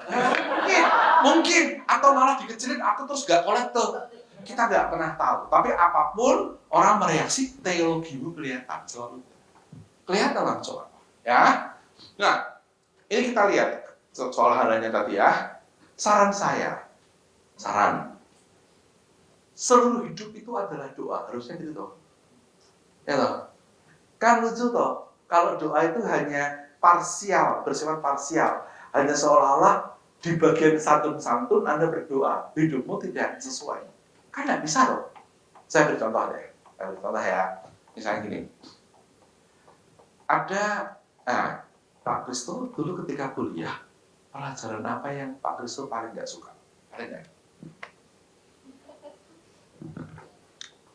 Saya suka bahasa saya Pak, dan cuma karena di kelas Ibrani, saya lebih enjoy daripada Yunani. Dosennya? Dosen di Yunani, Ibrani Pak Leonard Epaphras. Oke. Saya juga mengajari Ibrani setelah Leo. Saya tuh tahu mahasiswa nggak senang bahasa Ibrani. Tertentu. Karena dianggap sulit dibandingkan bahasa Yunani. Karena hurufnya beda. Yunani somehow kan tertulis dari kiri ke kanan gitu, macam-macam ya. Saya kadang-kadang tuh godain mereka gini. Kalian seneng nggak sih kalau saya bilang hari ini nggak ada kelas? Seneng nggak kalian kalau ada pengumuman Pak dan sakit? Gitu. Yaudah lah Pak. Bohong. Mungkin kalian seneng tuh. Kalau kalian nggak, ini karena masalahnya Pak Teo suka bahasa. Kalau enggak kan repot. Itu kayak gini. SMP, SMA. Anak-anak, guru matematika, mules. Wah, kok jahat ya? Kok jahat ya? Mungkin dalam hati anak-anak, stroke sisan. Loh, kalau Anda begitu, bagaimana Anda bisa jadi insinyur? Kalau Anda bersyukur setiap kali guru bahasa Inggrismu sakit kepala, bagaimana Anda bisa studi di luar negeri? Bagaimana? Kan enggak cocok toh. Kalau Anda selalu bersyukur kalau dosen bahasa Ibrani atau bahasa Yunani sakit, bagaimana Anda bisa jadi sarjana biblika? Kan enggak mungkin. Tapi itulah kadang-kadang kita tuh enggak cocok. Doanya apa? Behaviornya apa? Harus match. Itu teori pertama. Bahwa nanti setelah match tetap saja ada persoalan tidak dikabulkan, itu kan soal nanti ya. Tapi yang harus kita ingat, seluruh hidup kita ini doa. Nah masalahnya kita kadang-kadang menjadikan doa itu seolah-olah Tuhan itu nggak tahu hidup kita, taunya doa kita. Itu kan salah. Kadang-kadang orang berpikir parsial, yang aneh ya. Mungkin tahu Tuhan itu tahu, cuman dia kayaknya nggak terlalu pusing. Yang penting orang lain nggak tahu. Itu contoh yang sering saya pakai kalau di gereja itu MC yang saleh itu loh. MC yang produk lebay itu. Kan ada ya MC ya. Marilah saudara-saudara kita bergandengan tangan. Kita menyanyikan lagu. Ini masih ada apa kalau gitu.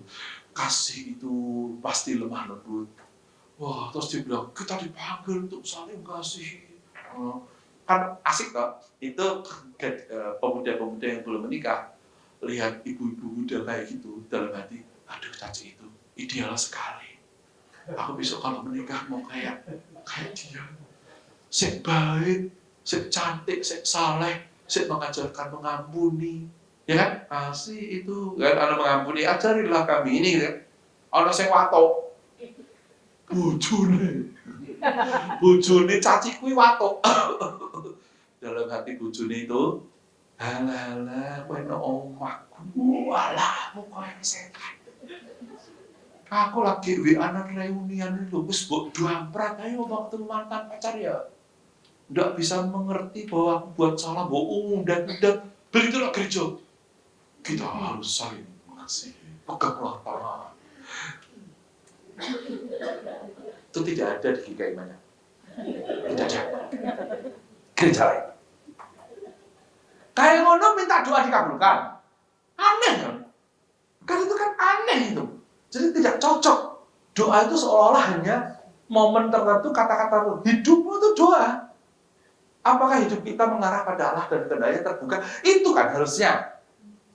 Dan kalau hidup Anda terbuka pada kehendak Allah, saya kok yakin orang yang hidupnya seperti itu, dia tahu yang dia minta. Kira? Coba. Test case ya. Ini bukan omong kosong, test case. Kalau Anda bersaing dengan seseorang, Felix, kalau kamu punya saingan, mendapatkan hati seorang gadis, kamu Felix namamu, gadis itu namanya misalnya Karangkan waktu itu. Gadis-gadis Pak Jokowi. Iya, jangan ini ya. Atau aku yang sekarang ya, daripada mau gadis itu namanya Sofia. Tidak ada ya sini ya. Sofia ditaksir Felix. Sofia juga ditaksir sama temannya Felix. Namanya Rudi misalnya. Kedua-duanya menunjukkan rasa suka pada Sofia. Sofia orang Kristen saleh, dia tahu tidak boleh poligami. Tidak boleh poliandri kan? Dia memilih. Masing-masing berdoa. Nih, masing-masing berdoa. Felix doanya apa? Coba, kalau belum tahu. Kamu tahu ada sainganmu, namanya Rudi, suka-suka Sofia. Sofia sedang bergumul mencari kehendak Tuhan. Doa apa? Nih, aku belum tahu. Sekarang mau tertawa. Ya Tuhan, Bapa Roh Kudus dalam iya, selesai itu artinya. Saya berdoa semoga Sofia segera menemukan kehendak Tuhan, dan saya percaya kehendak Tuhan itu adalah saya. Ya, itu ya. Ya. Lalu si Rudi juga orang saleh nih. Bagaimana kalau doanya Rudi mirip gitu? Gitu. Lalu Sofia mengambil keputusan dong. Ya toh? Dia lalu menerima Koko Rudi misalnya. Waktu itu kamu berdoanya apa?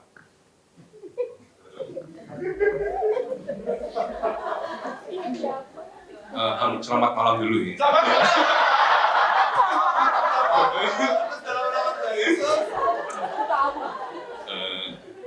Nangis. Semoga segera sadarkan Sofia. See? Anda lihat? Teologinya apa ini? Teologi doanya. Kehendak Tuhan atau kehendaknya sendiri? Nah, bisa enggak kamu berdoa seperti yang pernah, ini bukan sombong, tapi aku pernah di posisi itu.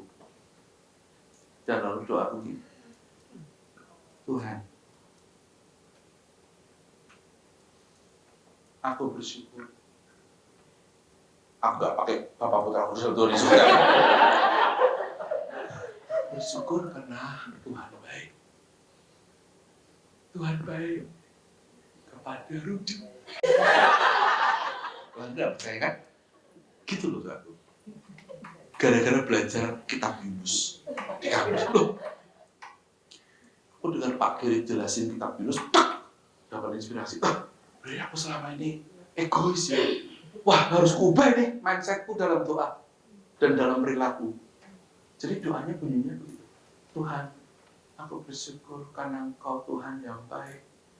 Engkau baik kepada Rudi. Engkau memberikan Sofia, gadis yang sempurna di mataku, untuk Rudi. Pas doa ngono, wah, aku hancur. Remuk, tapi anget. Karena kayaknya ini strategi bener nih. Saya meyakini itu. Karena kan saya tidak minta aku. Kamu nggak ngira kan doa seperti itu? Nah, itu saya beri contoh. Bukannya saya hebat, enggak. Saya beri contoh. Itu karena dapat inspirasi. Setelah itu, ya ini saya mungkin agak nakal juga ya. Tak sampaikan si Sofia sih. Sebetulnya maksudku itu untuk menunjukkan ke Sofia bahwa aku rela. Gitu loh maksudku. Jadi aku bilang, Sofia, aku tidak pernah mendoakan kamu terus. Atau tidak jadian sama Rudi. Doaku adalah bersyukur Tuhan baik. Tuhan baik kepada Rudi memberikan kamu gadis yang sempurna di mataku. Maksudku tuh lapor ke Sofia selesai. Efeknya malah bandeli. Efeknya malah piye efeknya? Kira-kira gadis dengan kayak gitu gimana Bu? Kalau dengan kayak gitu? Istrinya Bapak. Oh enggak. Dalam nama Bapa Putra Kudus dalam nama Tuhan Yesus enggak, bukan. Efeknya positif enggak untuk saya? Positif kan? Dia kaget memang sih. Maksud saya, efek itu tidak saya duga. Ya terserah, tapi maksud saya untuk menunjukin bahwa doaku ada teologiku. Tapi itu berat setelah itu aku nangis. Saya nangis saya. Balik ke kampus nangis, tapi wah aneh ya. Nih, hari itu langit lebih biru dari biasa. Dalam air mata loh, ya beneran. Tumbuhan lebih hijau. Rasanya itu confirm, rasanya itu di satu titik di mana this is true. This is what I should do. Oke. Terima kasih Tuhan. Orang anggu Bapak Putra Kudus dalam nama Tuhan Yesus. Nah, maksud saya, ini saudara. Kalau Anda mau berdoa, Anda harus ada integritas di antara doa dan hidup. Lalu, ya, hati kita itu mesti in tune. Nah, ini dia. Jadi, in tune-nya itu yang penting. Kalau Anda in tune, Anda tuh bisa tahu doa kayak apa yang Anda panjatkan. Harusnya yang doa yang semoga itu semua terjadi sesuai kehendak Allah. Cirinya apa dong kalau sesuai kehendak Allah? Nah, harus gitu berteologinya. Ciri kehendak Allah itu apa? Supaya lewat sesuatu yang saya perjuangkan, kalau Tuhan menghendaki boleh, apa yang terjadi? Kalau sesuai kehendak Allah. Loh, masa nggak ngerti sesuai kehendak Allah? Harus keinginanku? Enggak dong, ada cirinya dong. Terus saya berhenti, kita diskusi. Apa ciri kehendak Allah?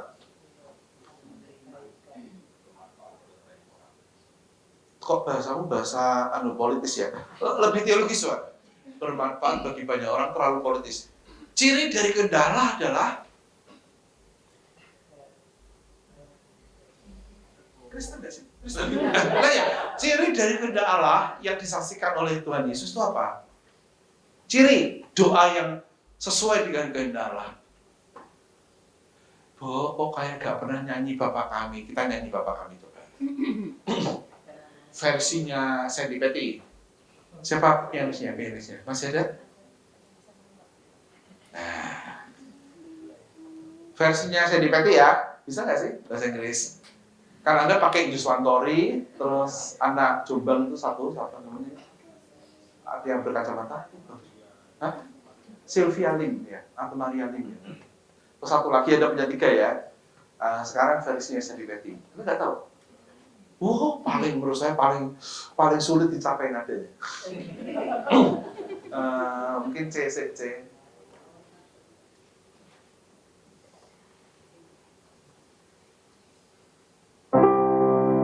Ketiga, itu C ya? A. G. Our Father, which art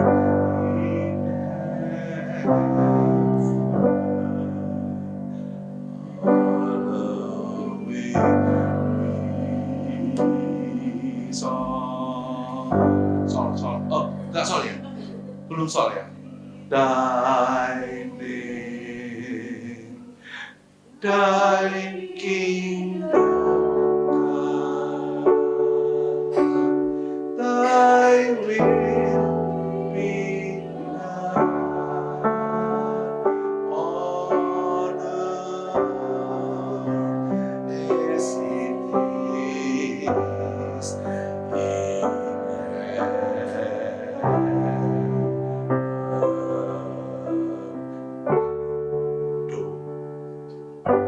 Give us this day our daily bread, and forgive us our debt as we forgive our debtors, and lead us not into temptation, but deliver us from evil. For thine the kingdom, power, and the glory forever.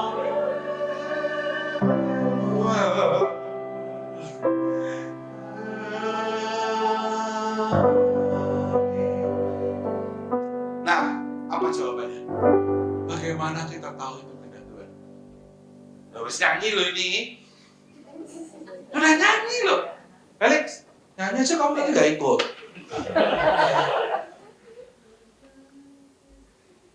Bapa kami yang di surga. Terus. Dikuduskan Nanti jawab bukan saya.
di bumi seperti Saya nyanyinya kan. Sekarang apa ciri kehendak Tuhan? terjadilah kehendak Tuhan di bumi seperti di surga.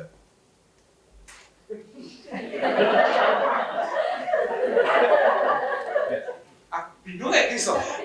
Apa ciri kehendak Tuhan? Terjadilah kehendak Tuhan di surga. Loh. Tak ini versi kuno. Anda mungkin tidak dengar, tapi ini versi kuno sekali, mungkin tahun 1950-an. Ya, kita nyanyi lagi versinya. Sampai masih tidak bisa jawab. Kebangetan kita ini 3 kali.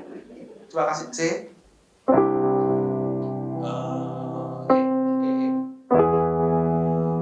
Anda ikuti aku ya, ini E, ini B ya. Dia riang gitu. Bapa kami yang di dalam surga, nama Tuhan kami kuduskanlah.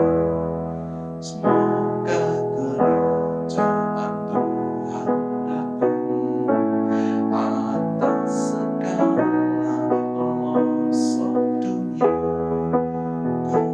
Kehendak Tuhan moga jadilah di atas bumi seperti di surga. Kiranya Tuhan kepada kami,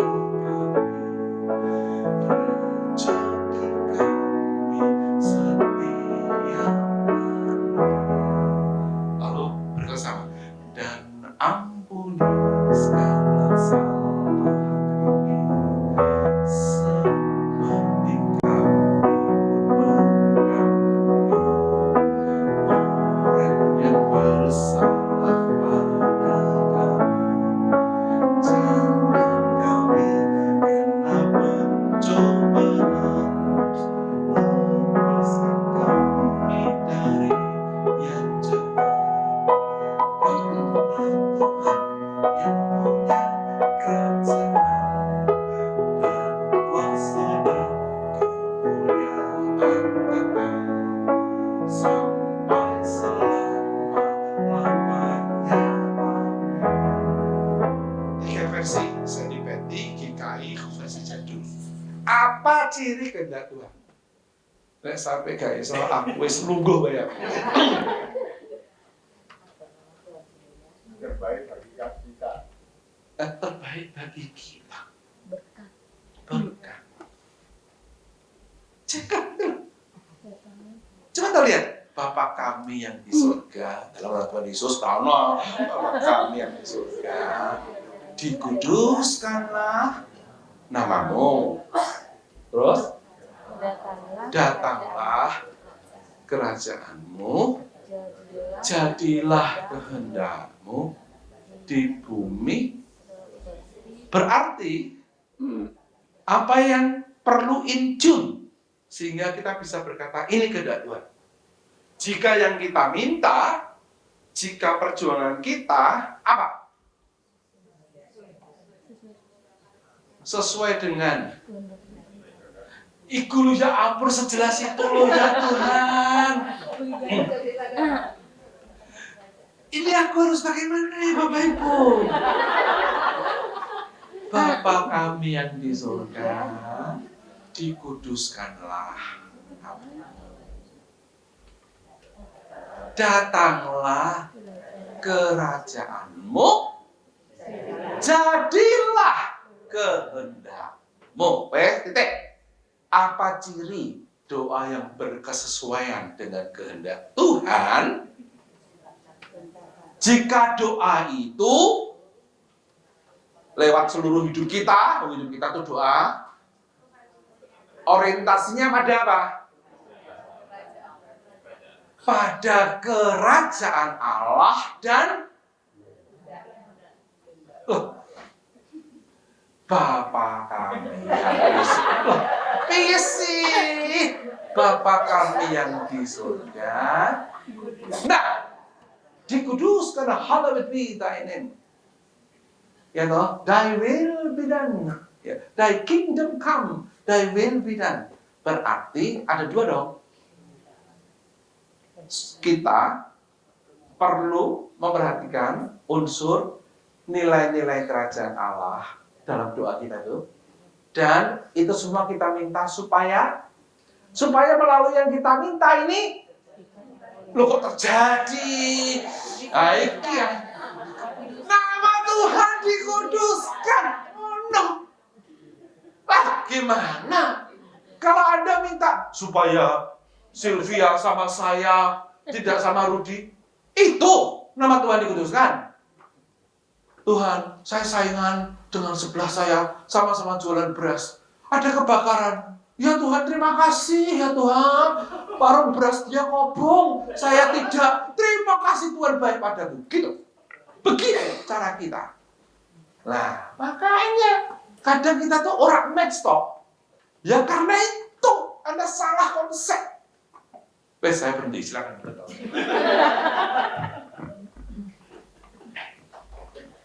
Ya, kita berikan aplaus dulu kepada Daniel. Mungkin sekarang waktunya sesi tanya jawab, mungkin dibuka untuk dua penanya terlebih dahulu. Nanti kalau ada waktu bisa dilanjutkan. Silakan, mungkin ada yang mau bertanya.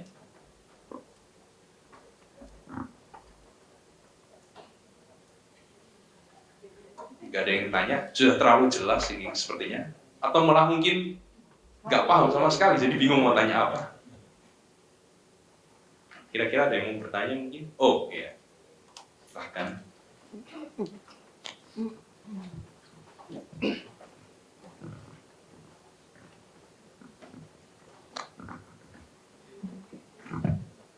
Baik, perkenalkan saya Nathan, saya mahasiswa Pak Pendeta.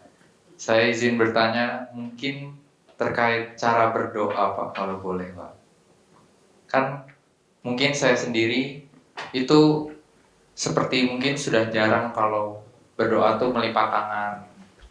Lebih sering misalkan kalau ada makan, doa tuh begini Pak Pendeta. Udah. Nah, kira-kira bagaimana cara berdoa yang benar sesuai kehendak Tuhan? Yes, saya serahkan pada asisten saya. Balik. Gampang loh, Jo.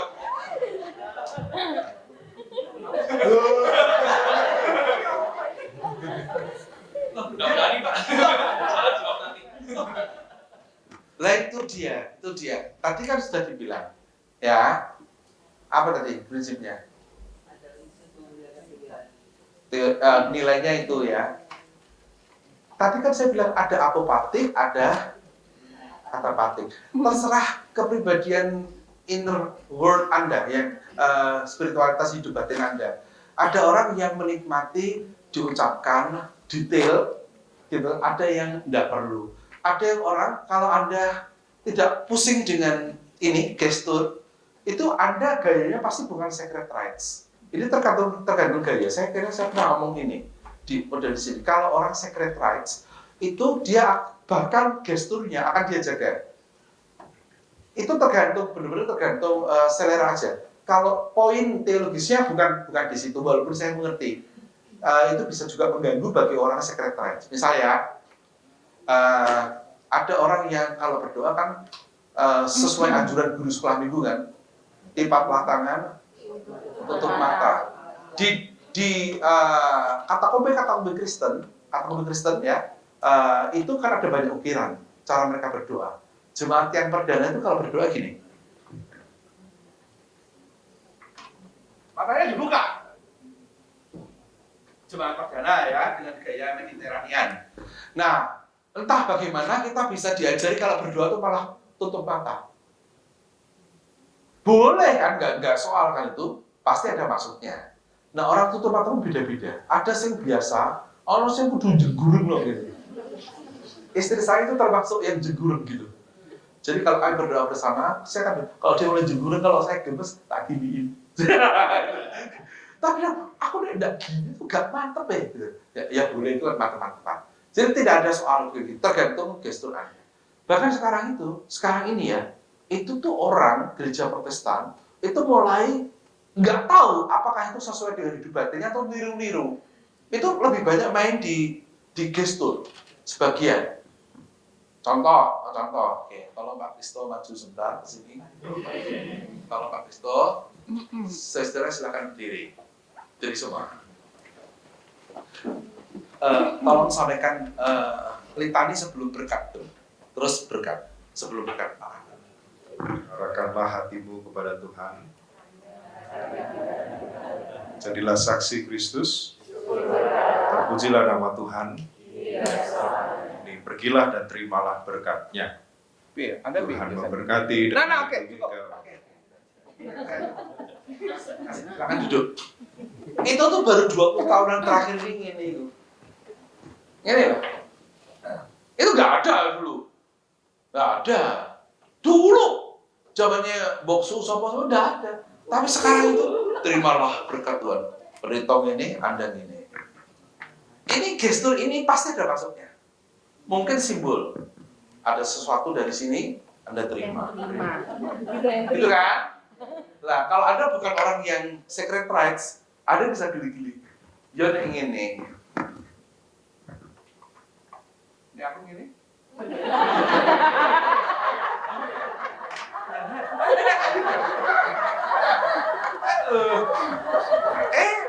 Ada di GKJ, namanya Pendeta Humphrey Karyo Dimujo. Pak Kristus sempat bertemu dengan beliau. Pak Humphrey almarhum Karyo Dimujo, GKJ itu gerejanya mirip GKI di Penogoro. Jadi samping-samping. Kalau kita kan ke depan, kita harus ke depan masih bisa. Ini di sampingnya ada, nih. Ya kayak gitu ya, kayak perahu. Tapi GKJ itu saling. Pak Humphrey itu kalau memberkati ya, ini ya saya. Ulang loh, saudara kan dalam damai. Suaranya gede lah. Tuhan memberkati engkau gini ya. Loh, percaya. Bener. Tuhan melindungi engkau. Jumat zaman dulu ini kabeh. Nah mungkin sampai saya sih gini ya. Menghayati seolah-olah kena sinar gitu loh. Lah, kadang-kadang sampai sini tuh belum selesai sendiri. Anda bisa bayangin. Tuhan memberkati engkau. Kan dari sini kan? Dan melindungi engkau. Tuhan menyinari engkau dengan wajahnya. Terus selesai. Dan Lepas. Aku kan sering ke situ, begitu gerejanya patar saya. Dan itu aku tuh geli-geli karena saya bukan orang yang model sekretari, jadi saya bayangin itu mungkin Pak Abel tuh banyak orang-orang gitu. Nah, biasanya gitu gereja karismatik sekarang GKI sudah mulai gitu, ada tapi mungkin 50% di antara Anda gitu.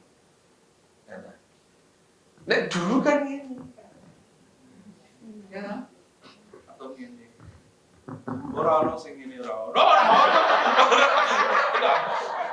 Jadi, Bung, terserah lah. Tapi ya tadi itu ya kadang-kadang itu mana yang buat Anda lebih ini aja. Cuman kadang-kadang memang ya ini soal kultur juga. Teman saya yang orang Amerika saya pertama kali jengkel berdoa sama dia. Kan pertemuan tim internasional itu loh. Pertama kali sebelum saya banyak pengalaman kayak gitu. Dan pertama kali kan selalu kaget. Ngene doa. Ngene. Loh iya. Terus gini. Dear Jesus, we thank you for. Aku gak bisa ya. Lah aku kan lempar tangan turun mata modelnya gitu. Dan kadang-kadang juga lucu kita. Kita tuh hanya berdoa tuh kalau makannya nasi. Kalau bakso belum tentu. roti juga enggak. Loh kok mana sih? Apakah doa di surga itu sego? Jadi, bukan nasi, nggak perlu berdoa. Beli nasi, ya Tuhan. Nah, lihat kan kultural sekali. Kultural sekali. Ada teman saya, ada tahu Yolanda Pantau, pendeta Yolanda. Ya, kami kan sama-sama belajar. Kadang-kadang kami bertemu saya, Yola, Simon, Tutu pernah dari Kusuma Restu namanya. Dia pernah berbagi banyak. Tapi terus dia sekarang di Port Moresby. Kami kalau ketemu kan ya pendeta KB ya, kecuali tutup makan bersama. Ya kan berdoa mesti. Kadang itu doa sendiri. Saya pernah lihat Yola langsung makan gitu. Terus saya bilang, Yola ini nggak berdoa. Terus aku kaget kan sama dia. Kok seluruh hidupku adalah doa. Wah, banyak gitu. Banyak. Kalau saya sama Simon doa kalau nasi, suka minta salaman. Pas Simon orang Jawa. Iya, kenapa ya kita kalau nasi ya ada yang nggak saya kan nasi tok. Bakso nggak kan? Ada yang ngalamin bakso nggak berdoa? Lah, ini bukan salah bener. Ternyata dalam diri kita itu banyak kulturnya, gitu. Dan berdoanya juga ya macam-macam. Jadi saya rasanya menjawab itu agak sulit biar verikan saya lah kira-kira gitu ya. Saya bilang itu ya mana yang gitu, mana yang Anda itu terbantu untuk engage gitu ya. Nah, kalau saya malah sarankan gini, karena doa itu adalah in tune dengan Tuhan, saya tidak menyarankan Anda bangun itu langsung berdoa malah, kalau boleh. Karena nyawamu belum datang. Anda langsung berdoa itu lucu kan? Pernah nggak ngalamin? Bangun dulu jangan langsung dulu, bangun tidur wes, kan mikir macam-macam sih kadang-kadang tenangkan dulu, kalau perlu pipis dulu, kalau mandi tenang dulu, berdoa. Tapi karena diajari sejak sekolah minggu, langsung berdoa. Kita bangun dulu berdoa, enggak karuan doa itu, tenang. Itu hanya karena disuruh berdoa. Gitu. Doa yang benar kan harusnya kan gitu. Saya terganggunya itu karena saya pasti kebelet pipis tuh. Jadi kalau antara berdoa sama belut pipis itu kan kacau. Setelah saya sadar bahwa sebetulnya saya dikonstruksi oleh guru sekolah minggu, dan ternyata ya, aku berarti harus mereformasi diriku. Bahwa berdoa itu bukan sekedar karena diharuskan, tapi menikmati momen di mana intim dengan Tuhan. Kadang ngomong, kadang nggak ngomong. Kadang nyanyi, kadang dalam tangis gitu. Apalagi kalau ada peristiwa-peristiwa besar terjadi. Tapi disitulah jelas teologi Anda. Coba kasih pertanyaan lebih sulit lagi.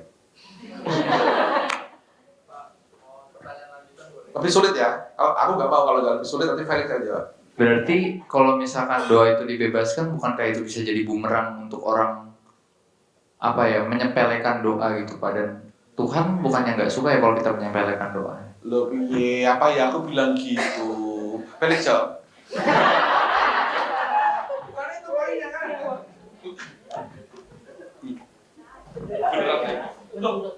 Saya kan tidak menekankan karakter bukan, bahwa caramu berdoa itu based on your culture and your type of spirituality. Itu maksud saya.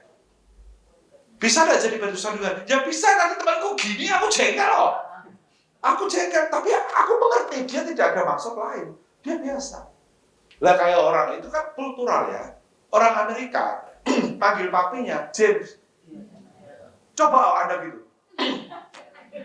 Coba bapakmu undang lo, bapakmu jeneng lo. Hah? Nanti pulang rumah ketemu, Dre, ngono. Hancur kamu.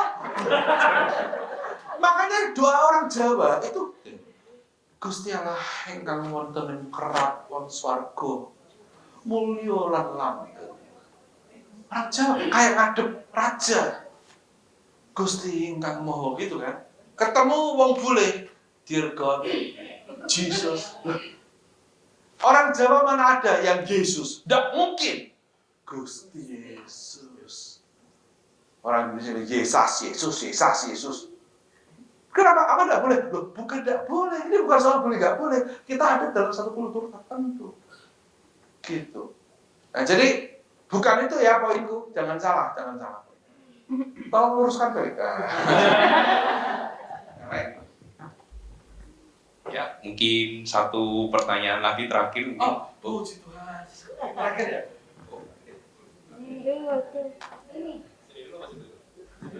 Oh iya Bapak. Iya Bapak yang dulu.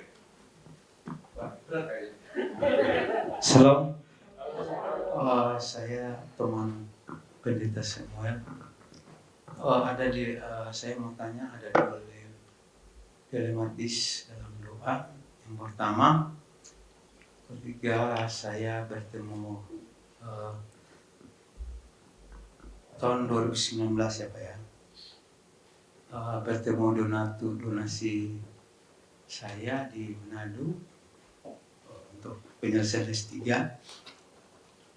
Saya dipanggil gubernur untuk ikut acara. Jadi acara sidang, terus ketua panitianya ketua sidang sinode itu wali kota, wakil wali kota, dia wakil. Terus saya pas mau pulang disuruh berdoa, tapi saya tidak sebutkan Pak Wali Kota, tapi saya sebutkan Tuhan berkatilah Pak Wali Kota.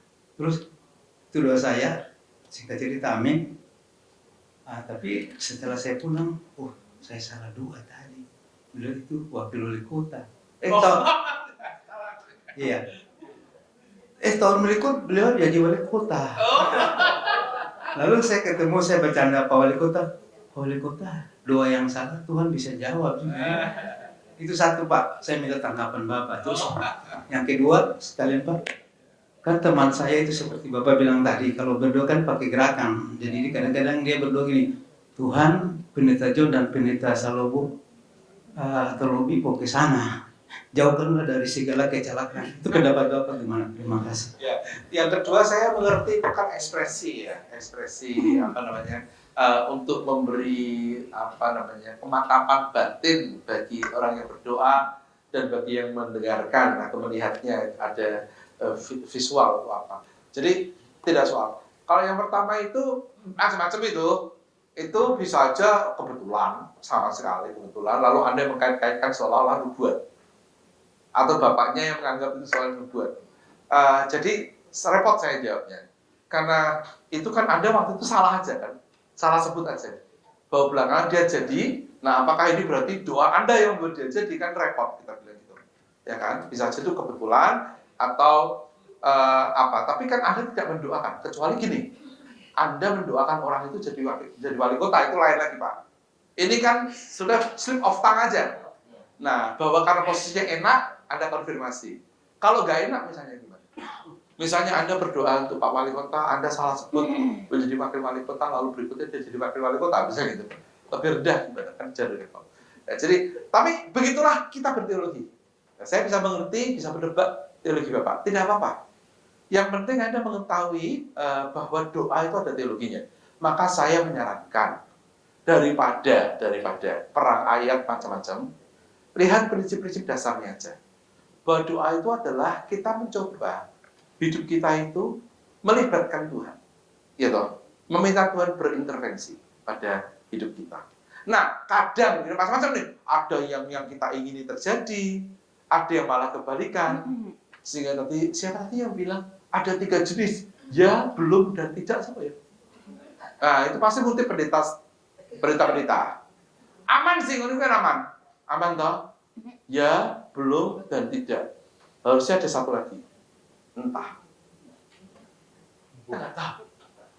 Banyak hal kita nggak tahu. Tetapi gini, walaupun ku tak tahu kehendakmu yang tentang kasus ini, ya, tapi yang ku tahu adalah Tuhan ingin hidupku memuliakan namamu. Tuhan ingin hidupku menghadirkan kerajaan. Gitu. Boleh nggak kita mendaftarkan keinginan kita? Oh boleh sih. Ada loh teologi yang gitu. Kalau doa itu harus disebutkan lengkap.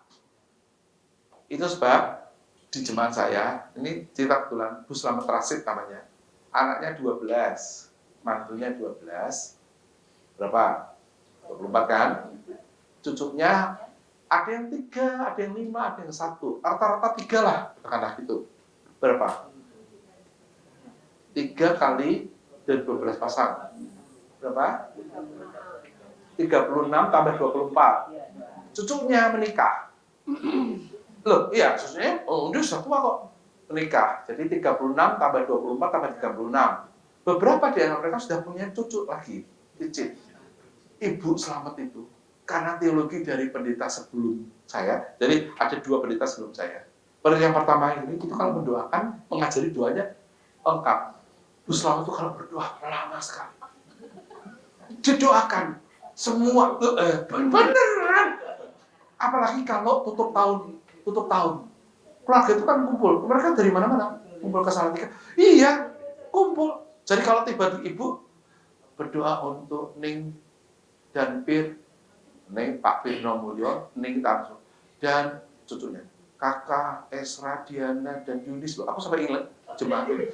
Kakak dan Suko. Suko itu jengkel nggak Bapak Ibu? Lah yang anak ke-12 namanya Tabita Setiawati itu cuek kan? Wah, kadang-kadang nggak urut. Kalau nggak urut ya, Karena kalau dia salah, nggak urut, dia merasa doanya salah. Kasihan ya?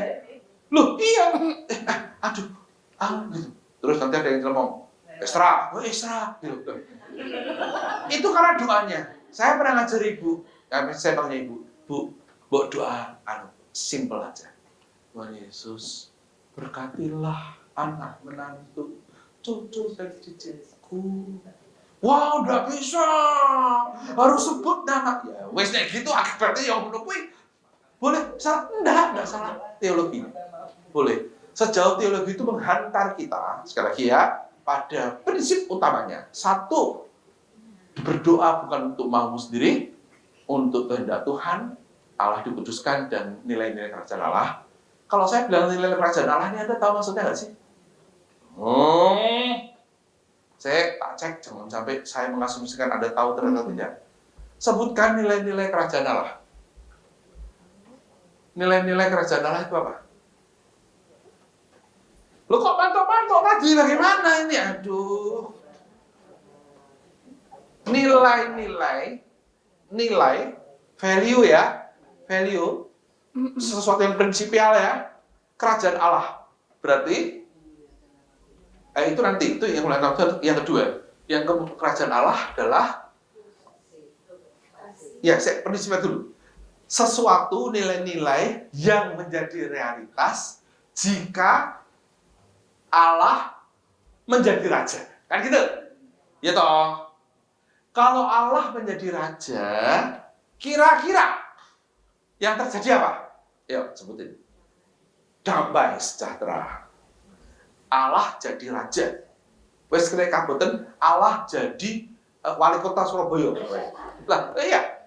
Misalnya, atau Allah jadi presiden Indonesia.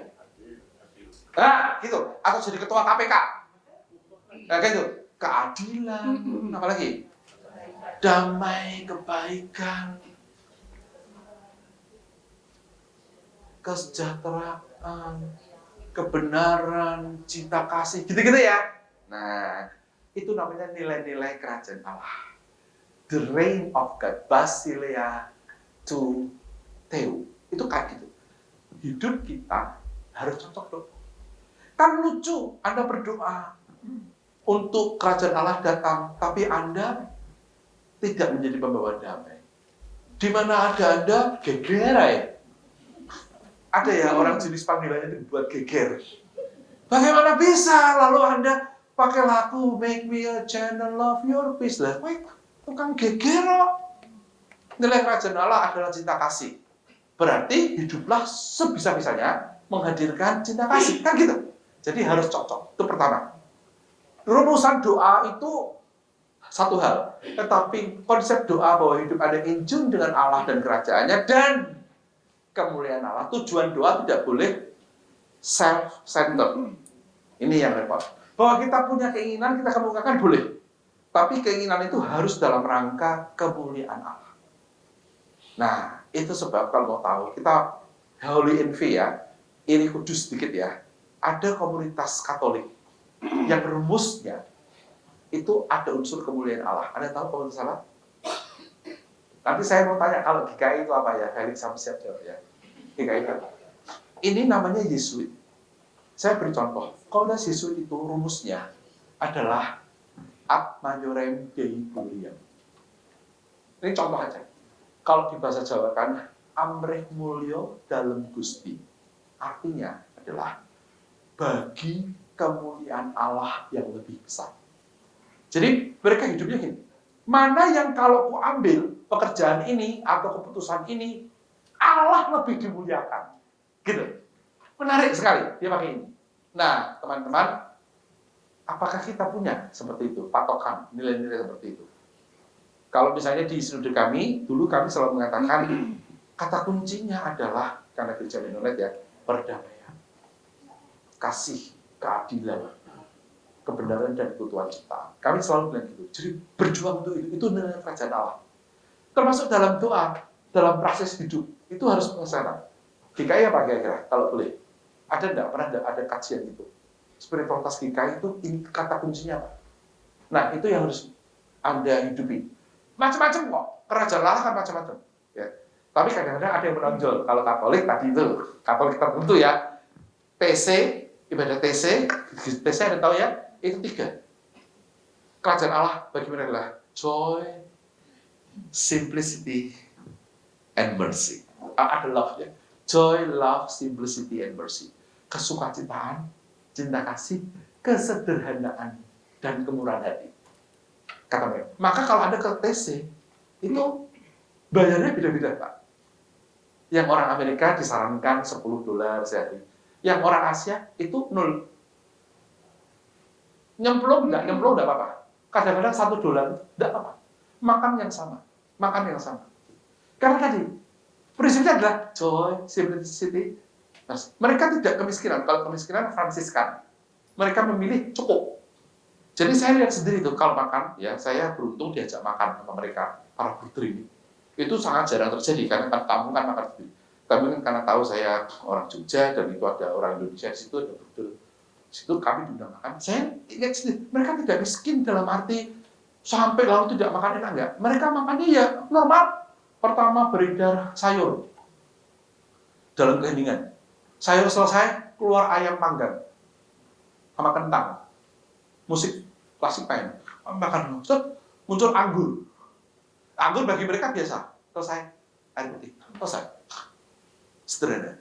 Yang dibandingkan makanan yang mewah-mewah. Tapi dia tidak sederhana dibandingkan kita. Tapi mereka bilangnya kami bukan kata kunci bukan kemiskinan, tapi kesederhanaan. Dan mereka murah hati sekali, benar-benar. Mereka tidak punya hak waris. Cowok-cowok itu ada 30 orang. Tidak punya hak waris. Mereka dokter, insinyur, tidak semua imam. Tidak.